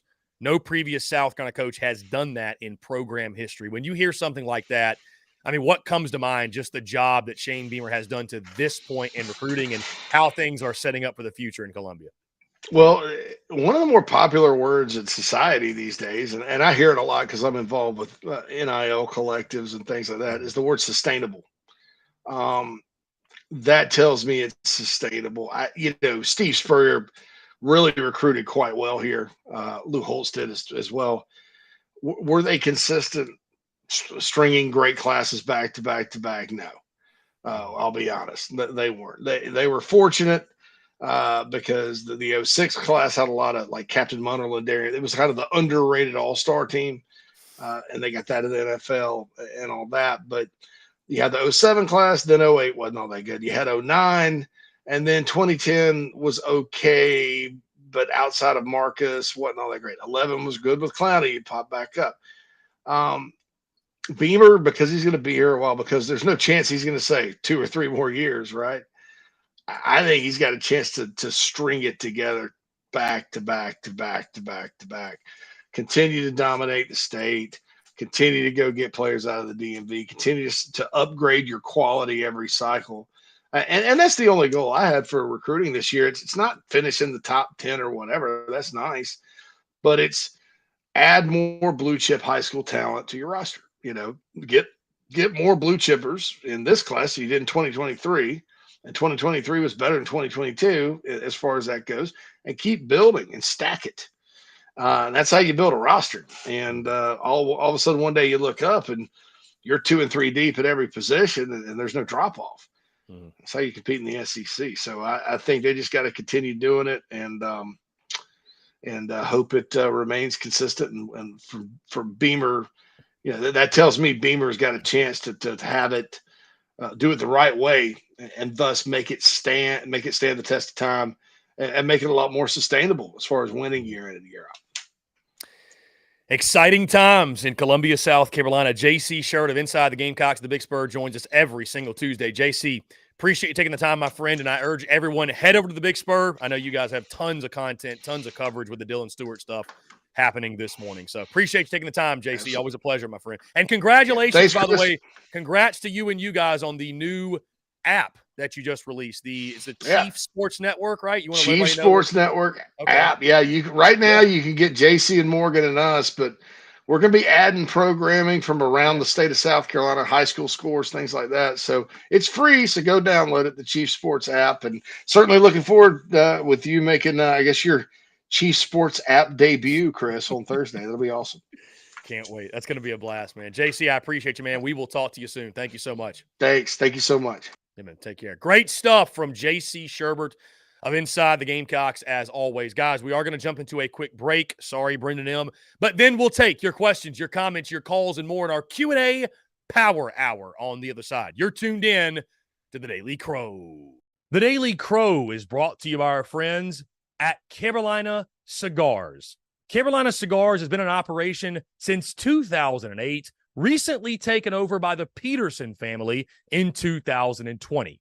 Whether you're new to the cigar scene or whether you've been enjoying cigars your entire life, Carolina Cigars has the expertise and knowledge to make your visit to their shop enjoyable. Stop by for a fine cigar and experience their classic cigar lounge, where people come together, share conversations, and become friends. So if you're into cigars and you're on Hilton Head Island, you really do need to go by and see them.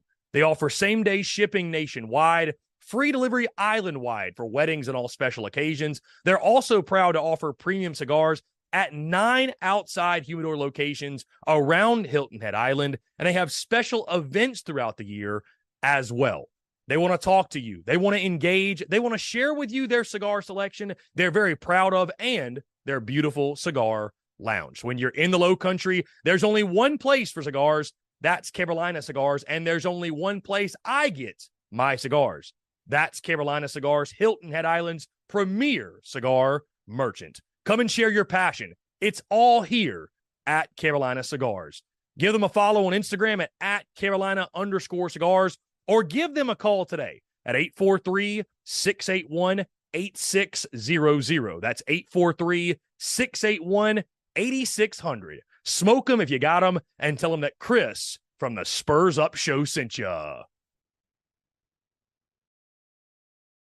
Daily Crow is also sponsored by Rhine Law Firm, LLC, principally managed by James R. Rhine Jr., located at 1350 Ashley River Road, Suite 650, Charleston, South Carolina, 29407, serving the greater Charleston area.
Marshall Dougie, ho.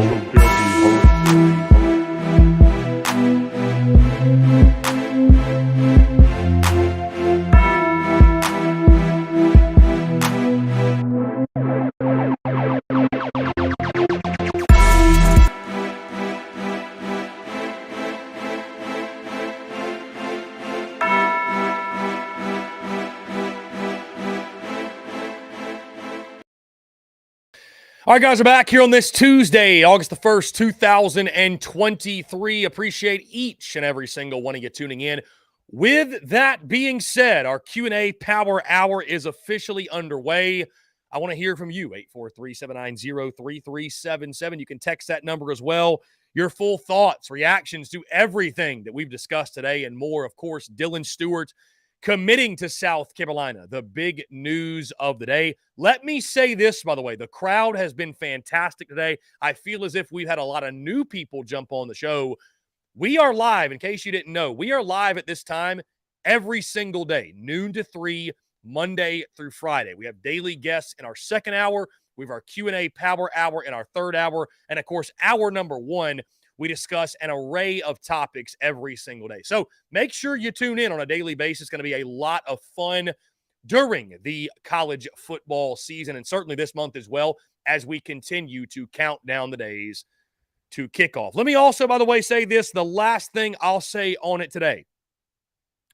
To make the point about the breaks, we had 3 in hour number 1, 1 in hour number 2. We'll have 2 in hour number 3. That's 6 total breaks, 2 breaks per hour, which is pretty normal, pretty average, and what we're going to stick to. If I'm sticking to 6 breaks per show, 2 on average per hour, that's good with me. So I'm happy with it, and that's all it needs to be said about it. All right, let's keep it moving here. Let's get into your questions. Again, guys, phone lines are open. You are more than welcome to call in. I would love to hear from you. John Edward is in normal form. Says Beamer isn't Muschamp. Not even close. I don't want to hear that comparison from Mark and Diesel again. You tell him, John Edward. Justin says, heck of a way to start a Taco Tuesday. Let's go. Brendan says, welcome home. Jeff Gullich says, find some joy. Stephanie Lee, let's go. Ben DeRosa's fired up as well. Jonathan Lee. Many of you out there very, very, very excited. Ben DeRosa, Beamer is him. Cameron Blassingame, true of big. What a get for the good guys. Indeed. Josh Williams, cutting grass with you in my ears. Hashtag epic. Love that. Ethan K, let's have a day. Travie, what's going on, my guy? Boom. Arthur Bear's excited. He's fired up. Let's see. Continuing through. Justin Bryant. Beamer's building something special. Twisted Rooster. Who's next? I hear you. Who's next? Austin Gregory. He's also a former number 1 overall prospect in the country for the class. Yes, indeed. I'm sure once they found out he was considering seriously South Carolina, the cock drop was inevitable. Oh, well, no big deal. Justin Bryant. Harbor and Stewart are the biggest pickups since Clowney, correct? Yes, I would absolutely say so. Yes, I mean, the rankings say that as well. Ben says, Ryan Day is in shambles right now. Michigan and Beamer own him. Tough day for those Ohio State folks. That is for sure. Let's see. Austin, isn't it strange how quickly recruiting momentum can switch? Gosh, what a day to be a Gamecock. I mean, I'll say this, Austin. I guess I can only speak for myself, but based off what I saw, I don't think it was a situation where people were ever doubting Beamer and, oh, Beamer's lost it. He's not a good recruiter or whatever. I think people just got impatient. Like, you see your rivals, you see others picking up big-time commitments. Like, it makes sense, man. People get people get impatient, and maybe that's not a thing that should happen, but it's people get antsy. You know what I mean? People get antsy. So I'm just happy that Shane Beamer answered in a big way today. I'm happy to see that for sure. Tyler Knoll, Sterling Lucas is a stone cold killer on the recruiting trail. Diesel says Beamer is an animal. I don't think that's Diesel from the fan upstate, but that is Diesel nonetheless. Ethan K, what does Robertson need to do to turn Stewart into a Clowney and under the Birch? Just develop him, man. That's it. Just develop him. Austin says Stewart must have wanted a matching G-Wagon. Golly. Yeah, maybe so. Big Wash, you should apologize to Shane that your confidence was shaken. He then says, he said at SEC Media Days, he would have a better class than last year. You didn't believe him. Big Wash, where are you getting that from? All I said was I was surprised that there wasn't a welcome home tweet out of the cookout weekend. Even with this commitment, that doesn't necessarily change that tweet. Big Wash, if you did, you wouldn't have questioned him. I didn't question him. I just said I was surprised that it's like you can't even make a statement without people saying, you're on the attack. Like, no, not really. Either way, whatever. Ben says Shane, and I even joked about it today. Like Shane Beamer saw that tweet and said, I bet. I'm more, listen, I'll put out a tweet like that every day if it means the following day Carolina gets a 5-star commitment. Believe that.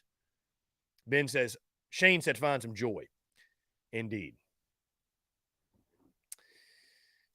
Let's see. Let's see. Humbucker75. Ohio State Twitter's about to drink the Kool-Aid. Diesel, DMV the pipeline, or DMV is the pipeline for South Carolina. Gavin, yes. Been talking about Dylan Stewart all day long. Justin Bryant says this will end up being a domino effect. Top guys want to play with other top guys and will recruit other top guys. I agree 110%, man. I absolutely think a huge domino effect. Jacob E. feels so good to snake a player from Ohio State second year in a row. Yeah, dude, winning the DMV like that, it's incredible. I mean, it's incredible. So Ben says Daniel Hill is next. Cameron Blassingame smoke a 5-star pack for lunch. Hit up our friends Carolina Cigars to get the pack. Ethan, maybe 9 or more wins in 2024 now. There'll be a lot of talent on that roster for sure.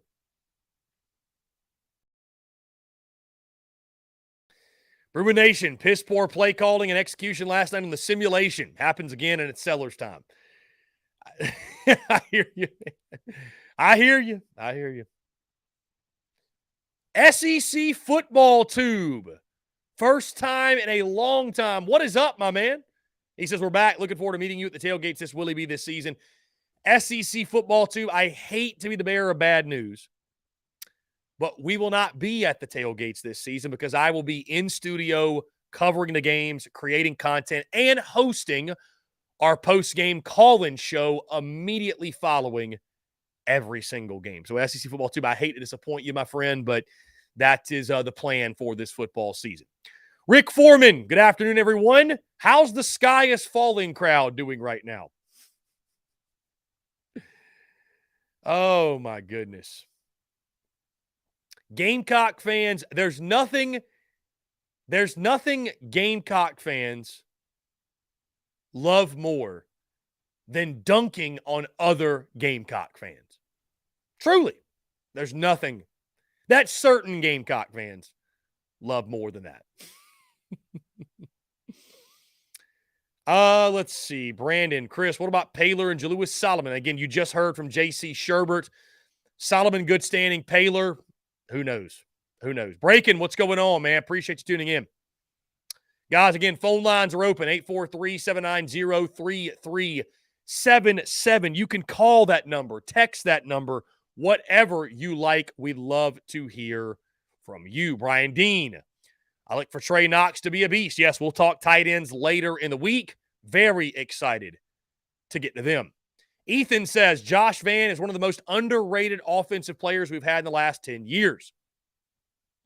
He made a huge impact when he was here, or healthy, need the number 2 guy to step up to keep the pressure off Juice Wells. Absolutely, Ethan. I mean, it's going to be very tough for Juice Wells to operate if he's the only guy making plays on the outside. Drew Johnson, we own the DMV in recruiting. Indeed. Brian Dean, Eddie Lewis equals a Josh Vann type of player. I would take that in a heartbeat from Eddie Lewis. Ethan says, ready to see Samson, Blake, etc. step up and get some playing time. Drew Johnson, wide receiver 1, Landon Sampson. SEC football tube, Harbor will be a major factor in my opinion. Brian Dean says Omega Blake is going to fight for playing time. Drew Johnson, Chris, we're stealing 5 stars from Georgia, Ohio State, etc.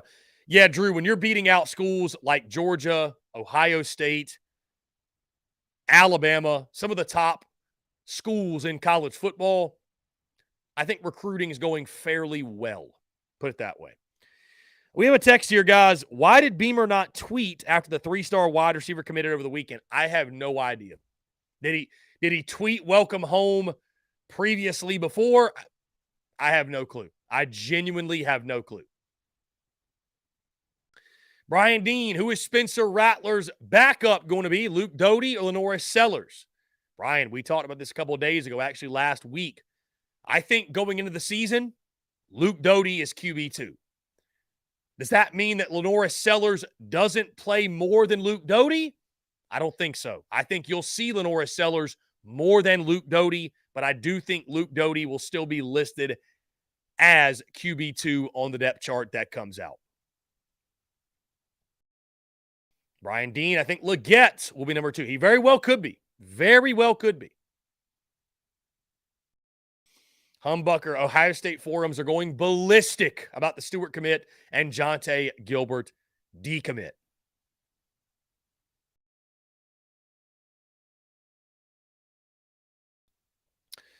Let's see. Ben says, Doty is a solid SEC backup quarterback with quality playing experience. Next year when Rattler leaves, the job is Sellers to lose, but for now, Doty should be the backup. I think that's very fair. I think that's very, very fair. Spur Daddy, Beamer ball to the moon. The suck eyes can suck it. Brian Dean, the cookout was a huge success. Indeed it was. Jeff Gullidge says, the wide receiver room grade is a B+.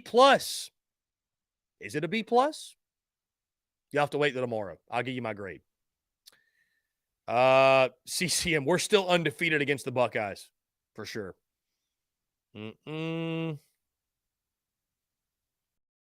Jeff Gullidge says, Chris, to your point earlier about how will Stewart's commit will possibly trigger more to sign those recruits more today than ever, talk to each other and want to play with each other. Yeah, it's a snowball effect, man. I mean, the best players want to play with the best players.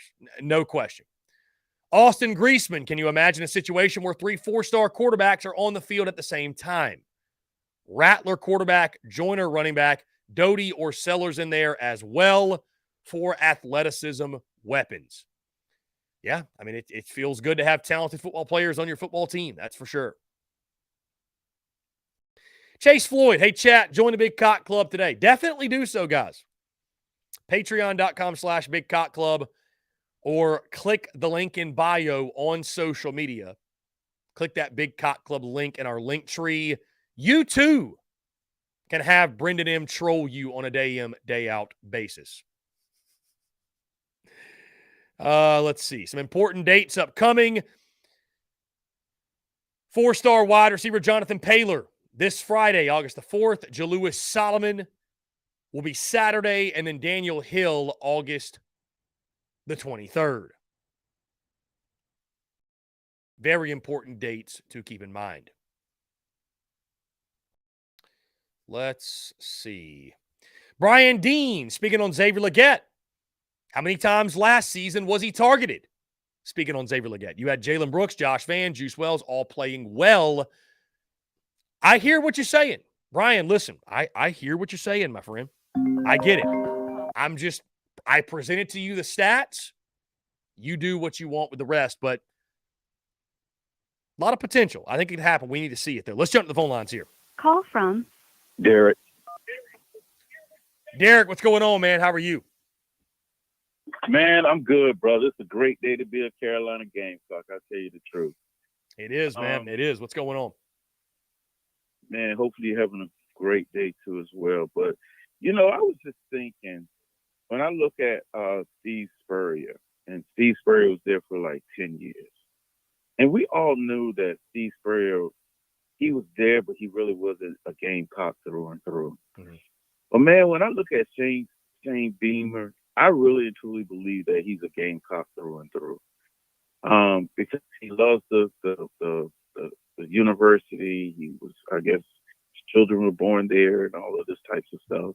And maybe you can correct me on that.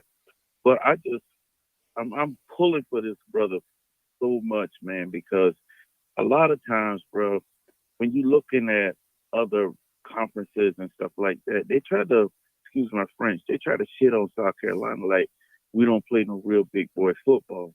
They're always looking at Clemson in that manner. Mm-hmm. But, we do our thing down there in the Midlands and whatnot. And then, like, with this new when Texas and Oklahoma comes in and whatnot. Hell, I want to be either in the middle of the pack or I want to be sitting on the fringes of like being one of those teams where we'll be in the New Year's Six bowls and things of that nature, man. I just want you just to speak on that, man, because like I said, bro, I'm rooting for Shane. I ain't even gonna lie. At one time, man, I thought he was just like a cheerleader and whatnot. But I mean, it's taken him some time. But I mean, he's in year 3. He's got that big contract extension. In my opinion, bro, he's worth every bit of it, man. Hey, be blessed, bro. I hear what you got to say, and let's go Gamecocks. Derek, I appreciate the call, man. Really great stuff. And I would say this just to echo everything Derek said, that Shane Beamer is all Gamecock. I mean, we heard this when he was hired, and he proves it time and time again, whether it be on-field, off-field, events, the way he interacts with the fan base, what have you. And, I mean, I think when you look at Shane Beamer, again, the reason that he wins and wins at such a high degree on the recruiting trail specifically is he's genuine. He's real, man. I mean, Shane Beamer, what you see is what you get.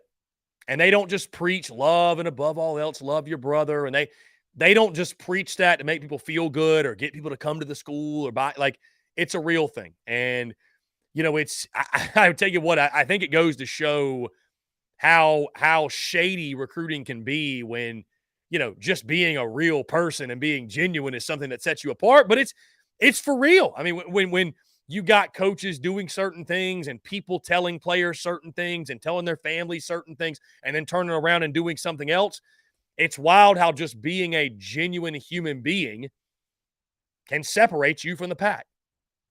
But as I've said before, guys, I've said it again. I'll say it 1,000 times.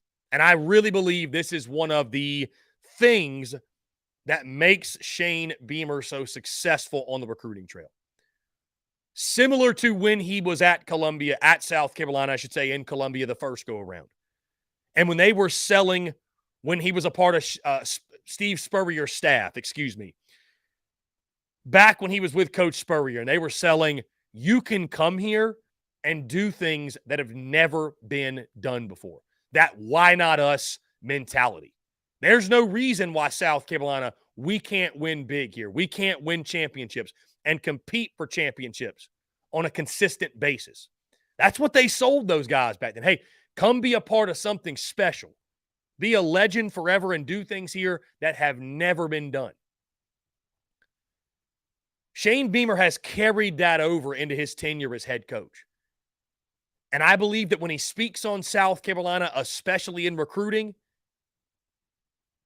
he believes in South Carolina football and what it can be. And he sees it for what it can be and not what it has historically been. He does not let history define what his program can be in the future. And I think guys buy that. I think guys see that and say, you know what? I'm getting recruited by this top school and that top school and some of the best schools in college football, but this Shane Beamer guy, man, he's different. This Shane Beamer guy, South Carolina, I can go there and do something that has never been done before, and that is an exciting opportunity.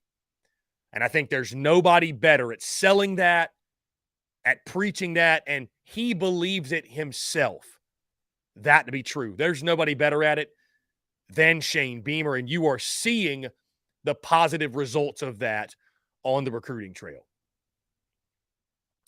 Guys, back into your questions. Austin Gregory says, would you rather win the SEC East or finish second and make a playoff appearance? Austin, you're making a playoff either way. You are. Austin, if you go to the SEC title, you're going to the playoff. If you finish second in the East, here's the thing. You could finish second in the East, and there's no guarantee that you make the playoff. Because I do think you need to be a double-digit win team to get in the playoff. I mean, you could go 9-3 and finish second. You know what I mean? It could happen. It could happen. So, give me the SEC East for sure.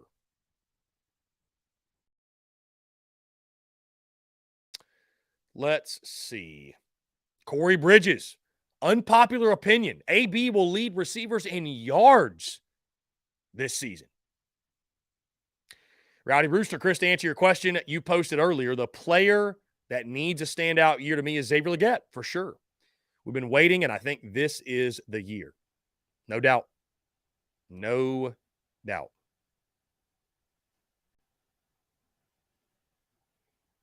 Let's see.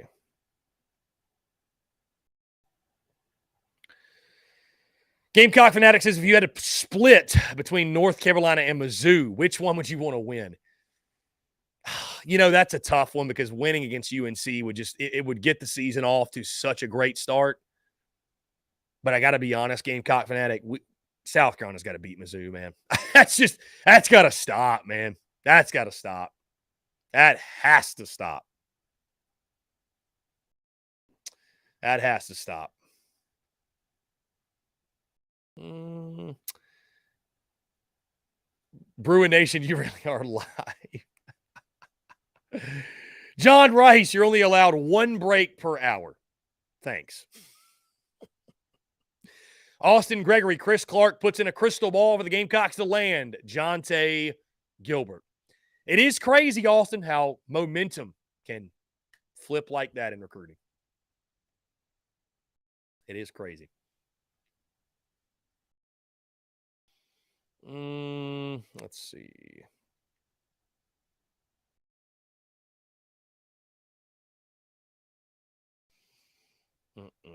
Travis Allen, glad to be back. What's up, Travis? Appreciate you, man. What's up? Peyton says, going to call in about 30 minutes. Super pumped. Can't wait to hear from you, Peyton. Thank you. Excited to hear from you.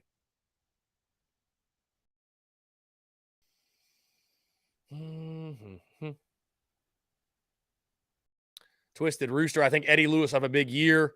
For sure. Yeah, I'm excited for Eddie Lewis, man. Yeah, I think could be our second most productive wide receiver, no doubt. Let's jump back to the phone lines here.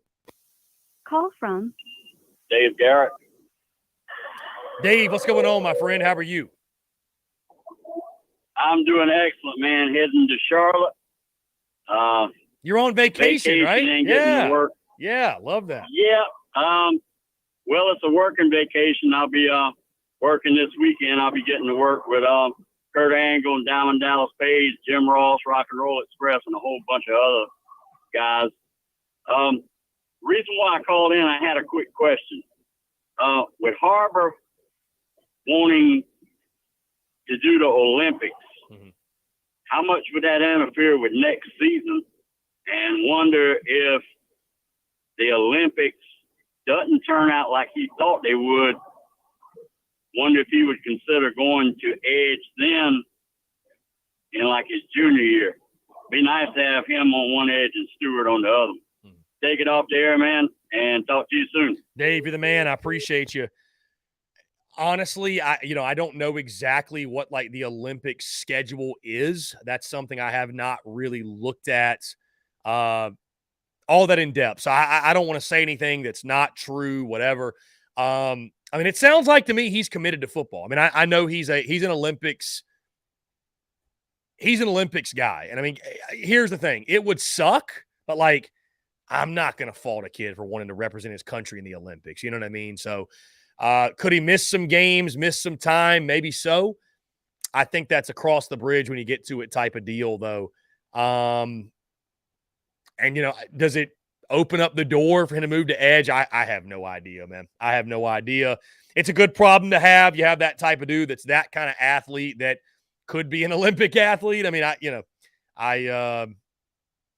don't know. We'll see what happens, but it's again, you cross the bridge when you get to it. But I would love. I think Nicholas Harbor off the edge. I know he played defense in high school. It would be fun to see him, just to see what he can do. That'd be a blast. But I am so excited to watch him catch passes this season. Cannot wait. Guys, we're going to jump into a quick break. Brendan M's favorite time of the show. Appreciate you all tuning in. We'll be back taking more of your questions, your comments, your calls, and more on the other side of the break. You're tuned in to the Daily Crow. The Daily Crow is brought to you by our friends at Carolina Cigars. Carolina Cigars has been in operation since 2008, recently taken over by the Peterson family in 2020.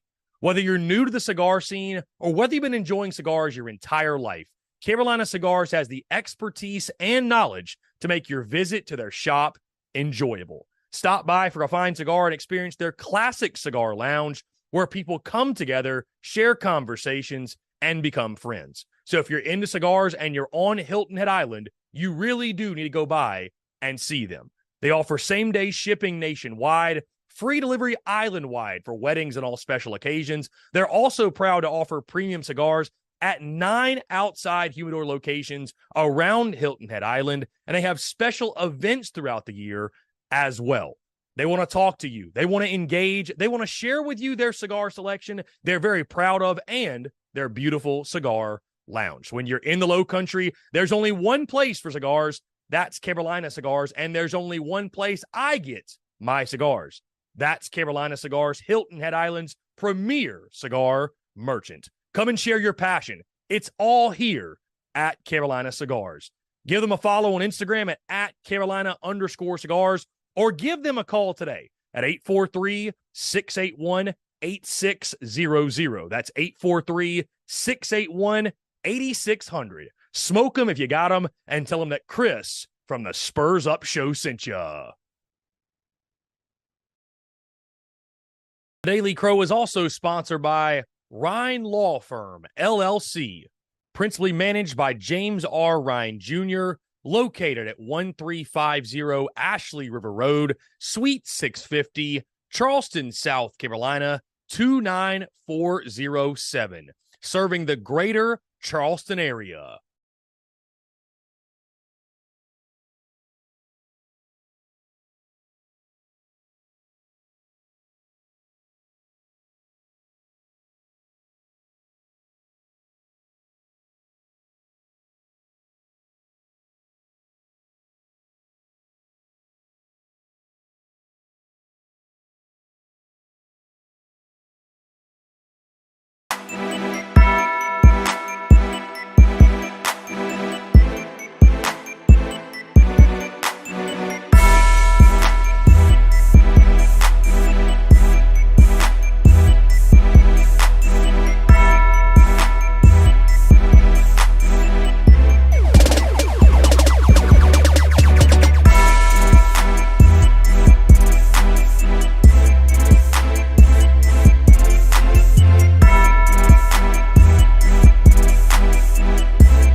Marshall Dougie, ho.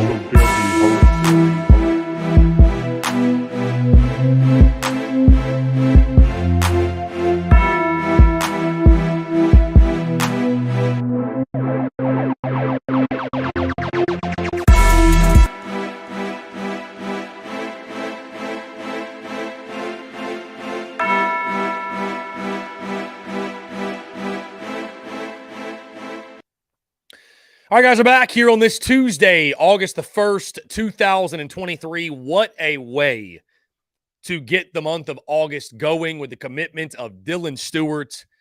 Recruiting momentum going into the month of August, and some big-time announcements upcoming as well with Jonathan Paylor on Friday, Jalewis Solomon on Saturday, and then Daniel Hill on August the 23rd, which I believe is – that's a Wednesday. Wednesday, yes, August the 23rd. So. Anyways, guys, we'll get back into your questions, comments, and calls. 843-790-3377. Travi, Umeozulu, and Stewart off the edge. Going to be a lot of fun. Yeah, going to be a lot of fun. Corey Bridges, Desmond Umeozulu, and Stewart on the line. Both picked Carolina over Ohio State. Got to love it, no doubt. Austin Gregory, last quarterback we had drafted, Todd Ellis, 1990. That was the last quarterback selected in the NFL draft from South Carolina. Yeah, Austin. Sterling Lucas, his wife is giving birth, and he's out here landing Dylan Stewart. That's impressive. That's impressive. Kens, besides Clemson and Georgia, what game we love to see South Carolina win? All of them? I mean, outside of Clemson and Georgia, bro, I think beating Tennessee again would be that would be something else. I know some will say Mizzou, and, Mizzou for sure, but, man. Can you imagine beating Tennessee in Rocky Top again? Golly, that would be wild. That would be wild. That would be wild to take down Tennessee. Guys, the content is absolutely rolling here on Tuesday and throughout the preseason as well, guys, as we continue along.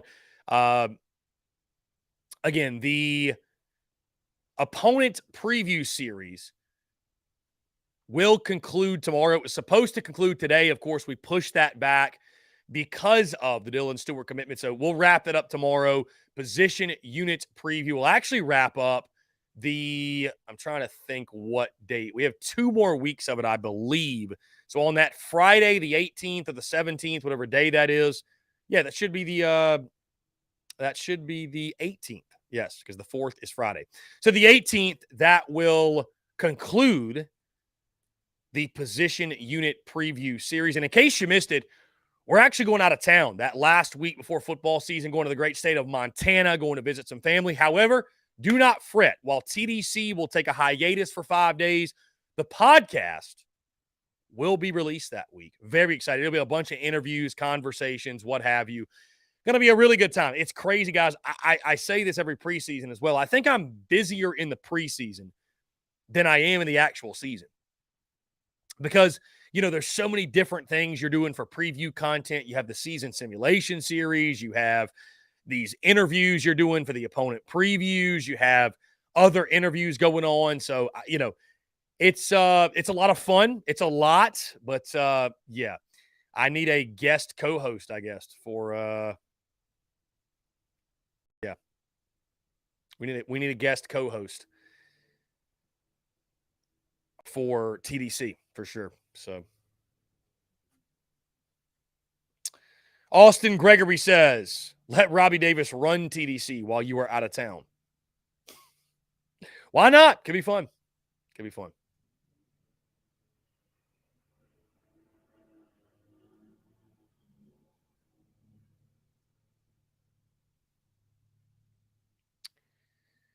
Let's see. Again, all right, let's jump to the phone lines here. Call from Peyton.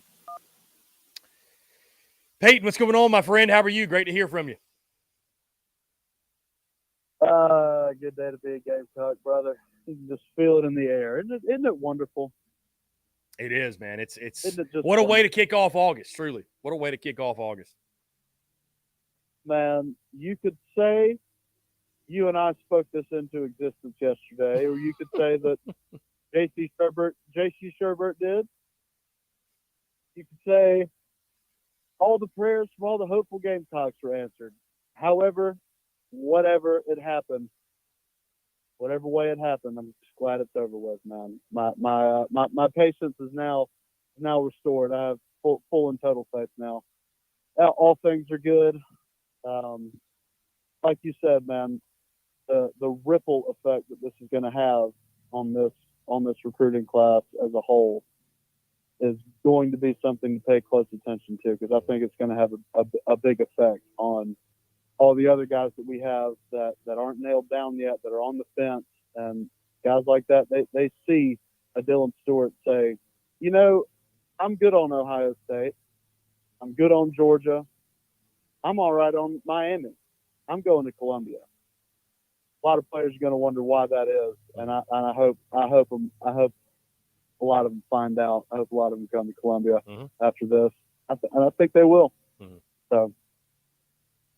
I think so as well, man. I mean, again, recruiting is a fickle mistress, and recruiting is so big time. Or excuse me, momentum is so big in recruiting.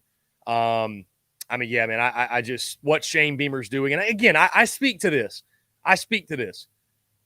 I don't think either one of us, you or I, or anybody else out there, was panicking or questioning Beamer or being negative. People just, you get antsy. You get antsy, man. I mean, we're so used to Beamer and company having these huge Julys, right? These huge Junes, these huge summers, and it felt like it wasn't happening for whatever reason. And it's not a place of coming from attacking and being negative. It's just, hey, we're antsy, man. We're diehard. We want to see the best for Carolina, and we want to see it now, and maybe we lose our patience, what have you. But, happy that, this was the one that South Carolina needed, man.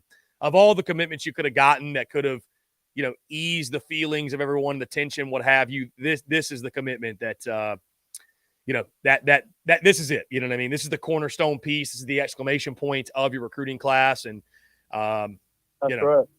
It feels good for sure, man. It feels good, and they're certainly not done yet.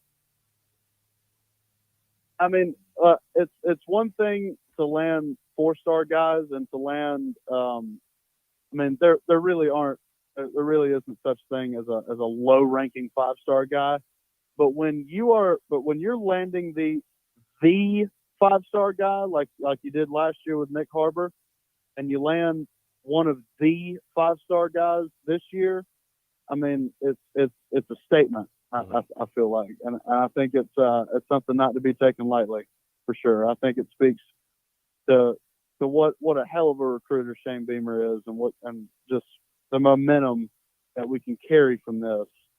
And I hate to put all this pressure and everything just on one commit from one player, but this is one hell of a start.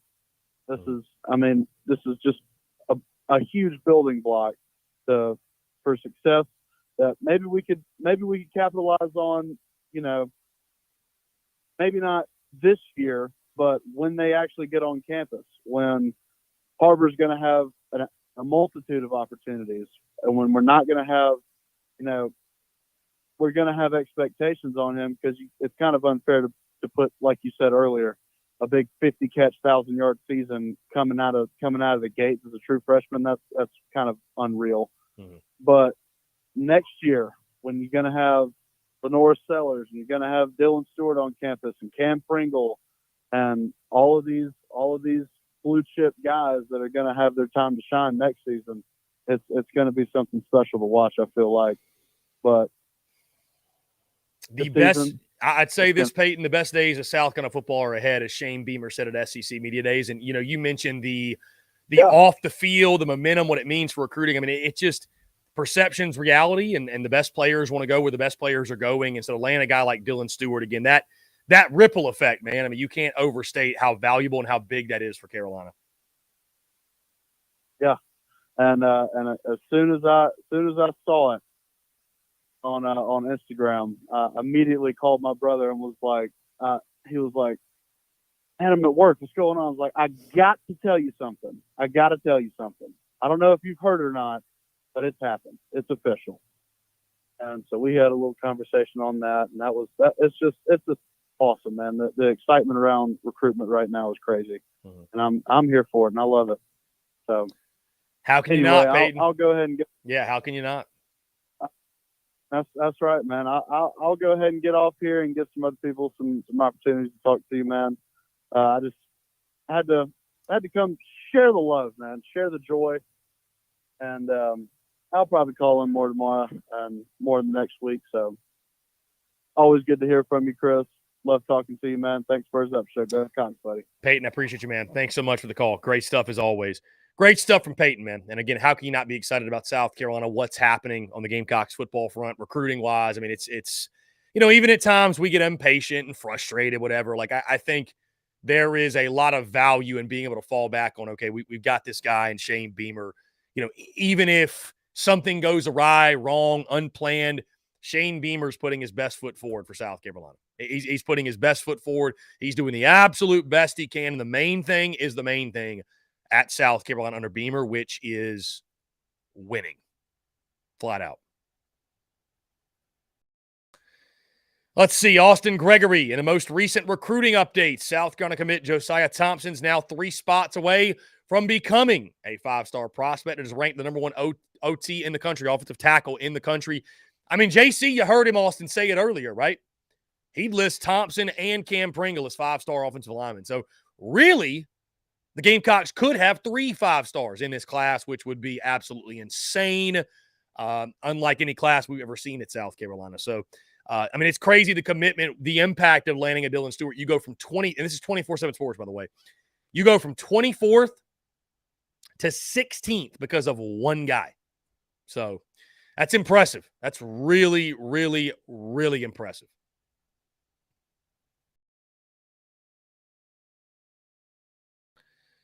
Brewer Nation says, "Oh boy, Chris, what are we saying? Oh boy about?"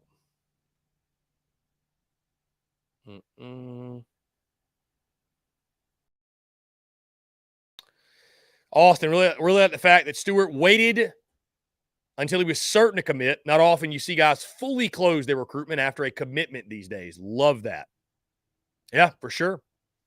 Yeah, it's huge, man. The fact that he's taking no more visits, anything like that, huge. Gerald says, I just smashed my phone in front of my wife's entire family, or in front of my entire family, because of the commit. My wife just took her crying kids and said they're all spending the week at a hotel. This team has ruined my life. I can't handle this anymore.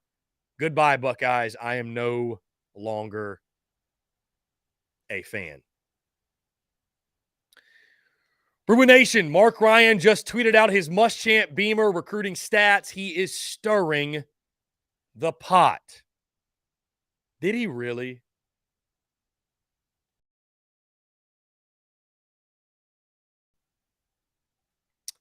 Wow, Georgia making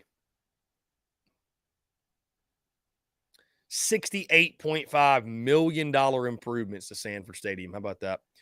All right, where is the Mark Ryan tweet at? I'm curious. Where is, did he just retweet an old tweet, or is this something where he created a new tweet?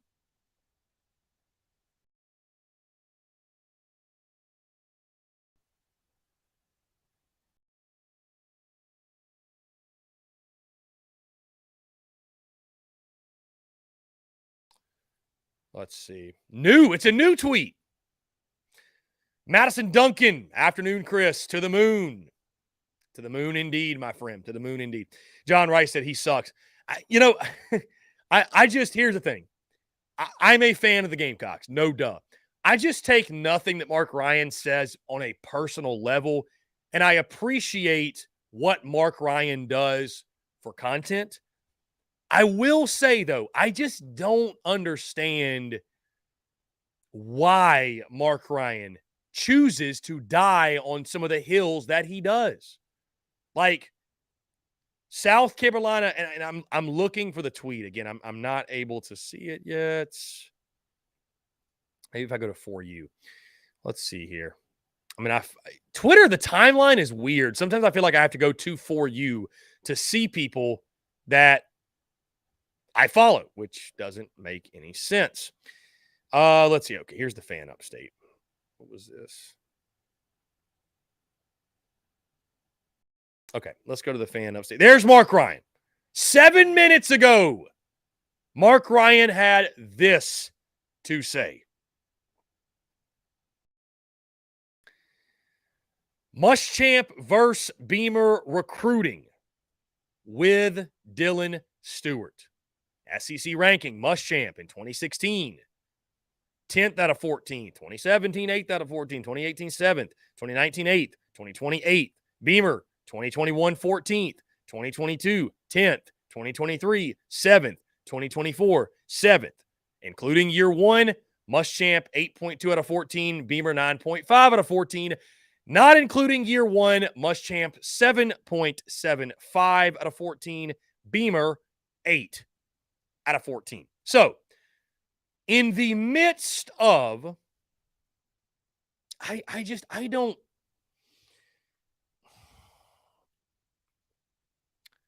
In the midst of South Carolina picking up this 5-star commitment, Mark Ryan's first thought is to tweet out the comparison between Will Muschamp and Shane Beamer. I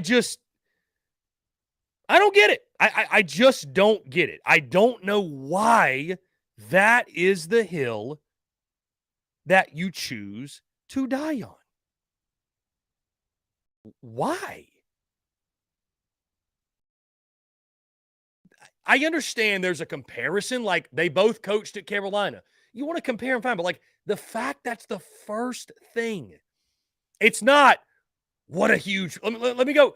Let me be fair. Let me go check Mark Ryan's timeline. Did he say anything else about this? Okay.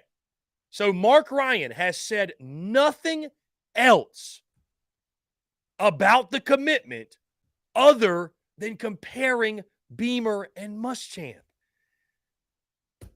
I mean, come on, man. Come on. I just don't understand it. Like, why? Why is that the first thing you go to? And what I would say is this. If you're Mark Ryan, you don't have to do that to get people. There are creative ways to get people to tune into your show, hear what you have to say, without doing that. Like, without doing that. I'm going to ask Mark tomorrow. I'm going to ask him tomorrow. Let's jump to the phone lines here. Call from John Edwards. Oh, this should be fun. John Edward, what's up, man? How are you? Good. You can hear me? I can hear you loud and clear. What's up, man? Okay, good. Good. Someone's spraying these screens we have to clean, so I didn't want you to hear me. But, yeah, I just don't, like, why not say congrats to Gamecock fans on this huge commitment? Like you said, why is the first thing that he says is comparing the two, which honestly, like, you know, I am so sick and tired of him comparing the two.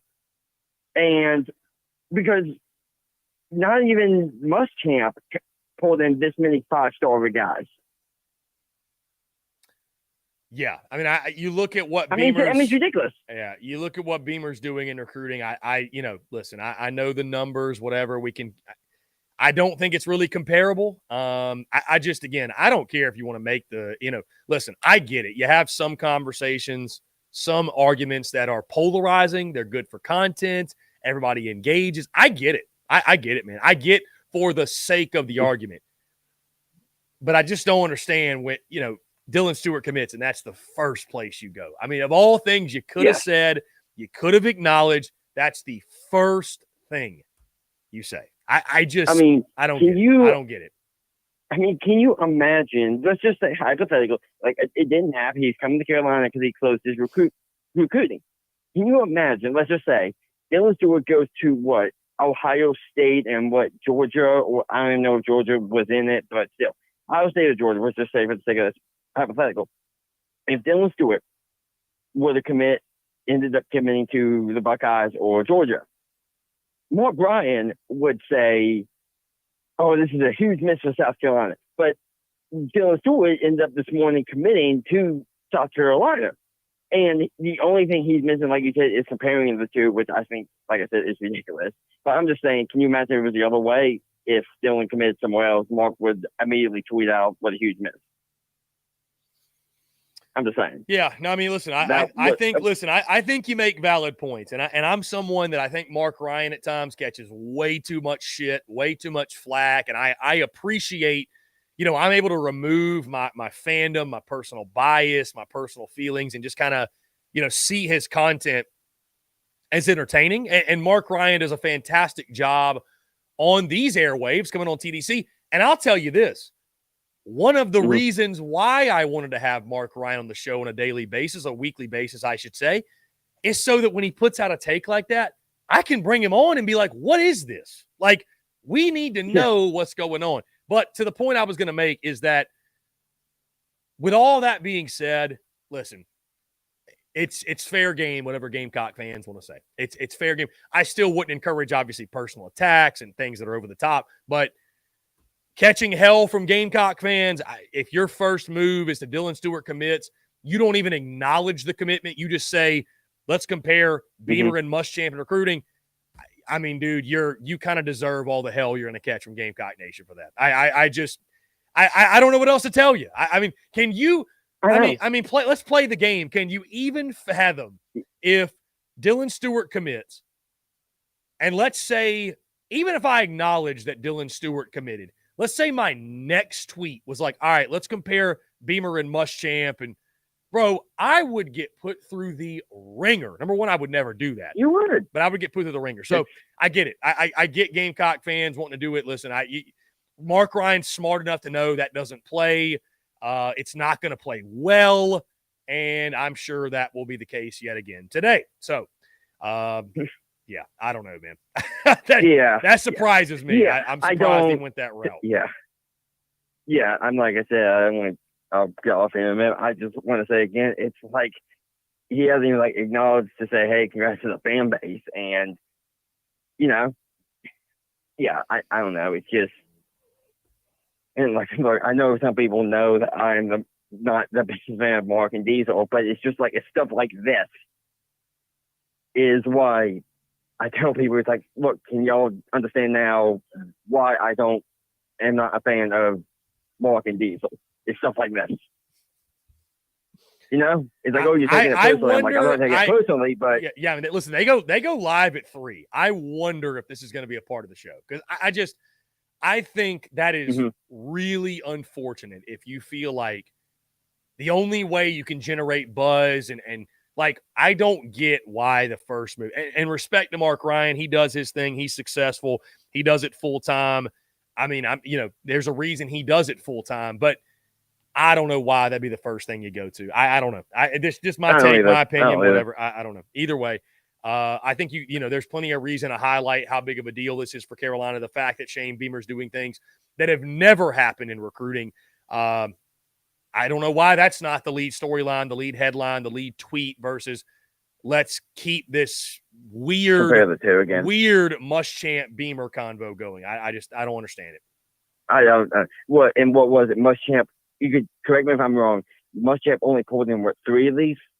I think. Yeah, I mean, I'd have to go back and look at. I'd have to go back and look at the number. I believe, because he got Pickens, Birch, and depending on the service, Marshawn Lloyd. So 3. Yeah, but nobody has ever recruited the way Beamer is in regards to 6 top 200 prospects over the last 2 cycles. Nobody's ever done that. So I mean, it's incredible, but it's not surprising because like I say, I'll get out of here. It's incredible, but it's not surprising if that makes any sense. We knew day one when we hired him what he would be able to do. Yeah, for sure. And I don't know if you saw Big Game Boomer's tweet. It's after Dylan committed this morning, he's he said day one, just like our fan base said, day one, what he said this morning was Boomer said when Beamer was hired, he knew he would great things, and he's just getting started. So, right. And I'm paraphrasing, but yeah, I'm trying to summarize the best I can. But yeah, and I don't Beamer did tweet after Dylan committed. It's he was next, so apparently there's still another one out there because he did tweet after Dylan committed. So I don't think his tweet was for Dylan. I think it was probably asked for somebody else out there. Who knows? I'll be it could be somebody this weekend. We'll see. So yeah, I know I was calling in because obviously I'm not the biggest fans of Mark and Diesel, but it's stuff like that does me not crazy, but irritates me a little bit. So anyway, all right, I'll let you go, and I got one more break. Brandon's favorite. I'll let you go, but thanks for taking my call, bro. John Edward, the man. I appreciate you calling in. Always a pleasure to hear from you. Great stuff from John Edward. On that note, yeah, we are going to take one final break here on this Tuesday. We'll keep the conversation rolling. We'll close out the show in style with your questions, comments, calls, and more. You're tuned in to The Daily Crow. The Daily Crow is brought to you by our friends at Carolina Cigars. Carolina Cigars has been in operation since 2008, recently taken over by the Peterson family in 2020. Whether you're new to the cigar scene or whether you've been enjoying cigars your entire life, Carolina Cigars has the expertise and knowledge to make your visit to their shop enjoyable. Stop by for a fine cigar and experience their classic cigar lounge where people come together, share conversations, and become friends. So if you're into cigars and you're on Hilton Head Island, you really do need to go by and see them. They offer same-day shipping nationwide, free delivery island-wide for weddings and all special occasions. They're also proud to offer premium cigars at 9 outside humidor locations around Hilton Head Island, and they have special events throughout the year as well. They want to talk to you. They want to engage. They want to share with you their cigar selection they're very proud of and their beautiful cigar lounge. When you're in the Low Country, there's only one place for cigars. That's Carolina Cigars, and there's only one place I get my cigars. That's Carolina Cigars, Hilton Head Island's premier cigar merchant. Come and share your passion. It's all here at Carolina Cigars. Give them a follow on Instagram at Carolina_cigars, or give them a call today at 843-681-8600. That's 843-681-8600. Smoke them if you got them, and tell them that Chris from the Spurs Up Show sent ya. Daily Crow is also sponsored by Rhine Law Firm, LLC, principally managed by James R. Rhine Jr., located at 1350 Ashley River Road, Suite 650, Charleston, South Carolina, 29407, serving the greater Charleston area.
Muscle Dougie, ho. Dougie, ho.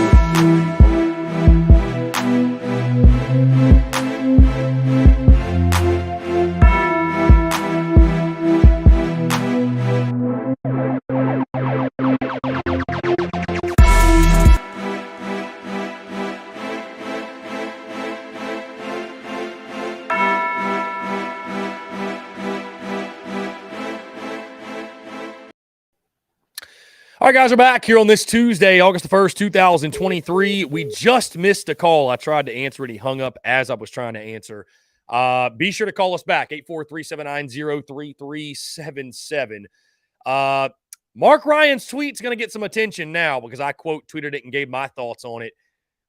Again, the only thing I'll say is this. I like Mark. I think that people, like, even if Mark Ryan's given a bad sports take, like, it to take the personal shots too far. Will from but Dirty Murder. I just don't understand it. I don't know why that's the first place you go. One. That being said, Will from Dirty Myrtle. What's going on, my man? How are you?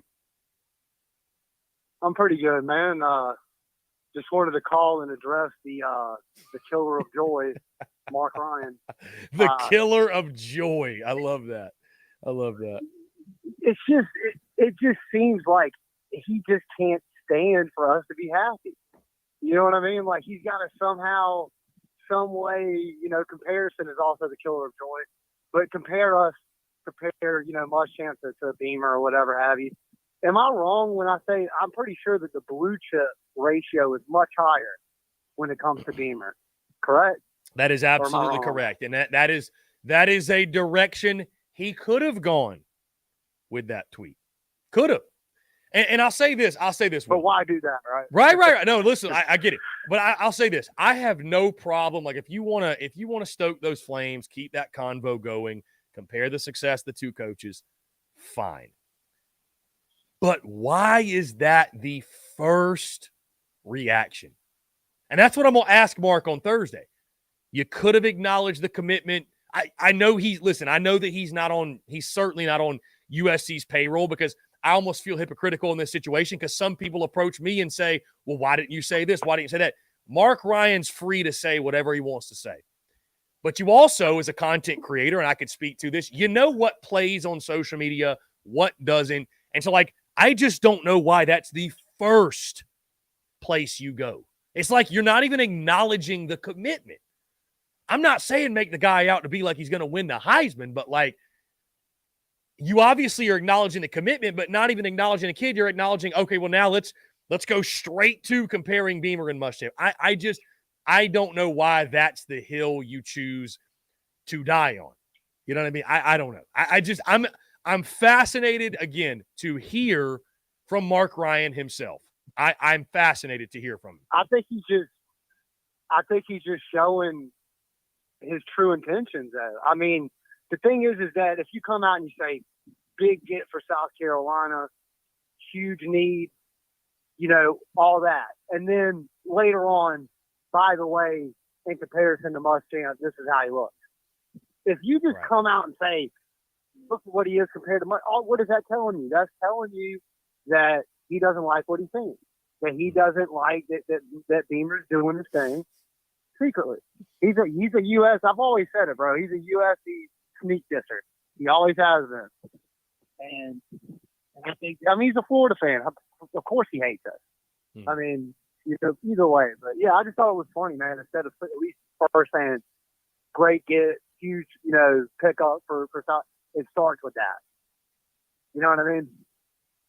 Mm-hmm. Yeah, no, listen, I think all the points you're making are fair. I just, Mark just, he replied to me on Twitter, and because this is the tweet so he put out his tweet.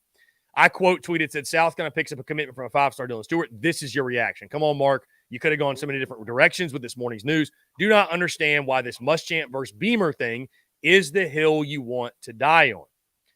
Mark Ryan replies. He says, it's neither a reaction nor a take. It's a fact. Remove bias, and that's what you've got. But again, it does not remove the fact that I say, why is this your first reaction? It is a reaction. Right. It is a reaction. A tweet is practically, that's what it's a reaction to something. You don't tweet because of nothing. Yeah. Right. So anyways, like, you could have gone so many different directions. If you wanted to bring the Beamer Muschamp thing comparison into light later, fine. It's still a weird hill to die on at that point. But for it to be like the lead thing, I don't know, man. I don't know. And yeah, Mark Ryan is going to defend on Thursday, and I get it, man. Maybe it'll be great for content. I don't know, but I don't get it. I don't get it. It's hard to keep him nailed down. He's the kind of guy you can't keep him nailed down in one spot if you're talking to him. I'm sure he'll manipulate it in a way where it seems like he was doing nothing other than stating a fact. But we all know it was weird.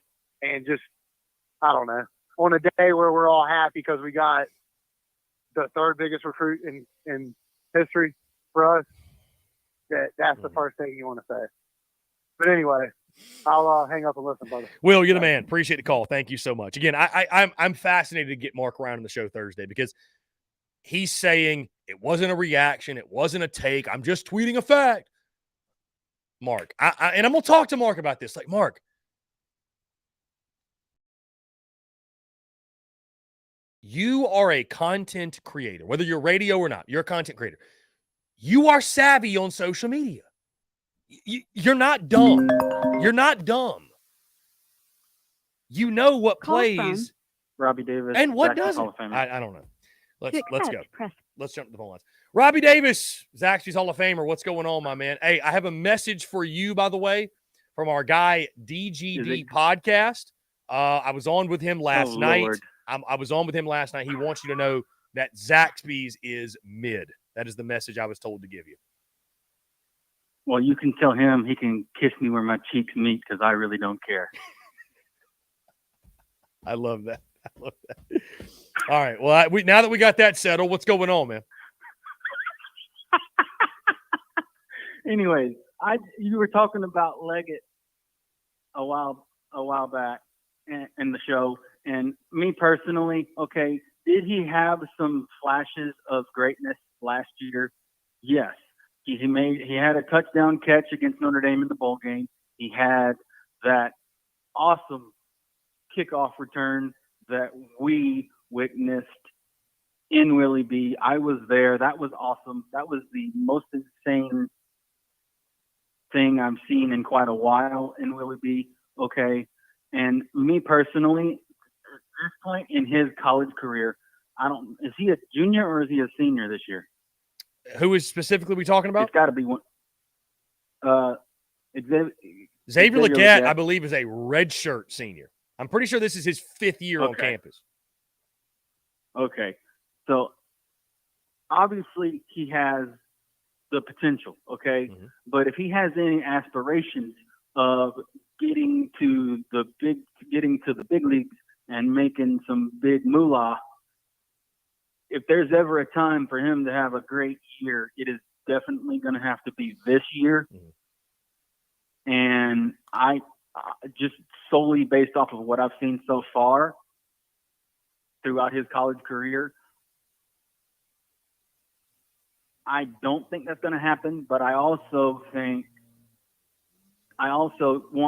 get me wrong, I want him to have a great year. Okay. But if he wants to make some big-time moolah and make it to the league, he's going to have a great year. And that's my opinion, and I will take your response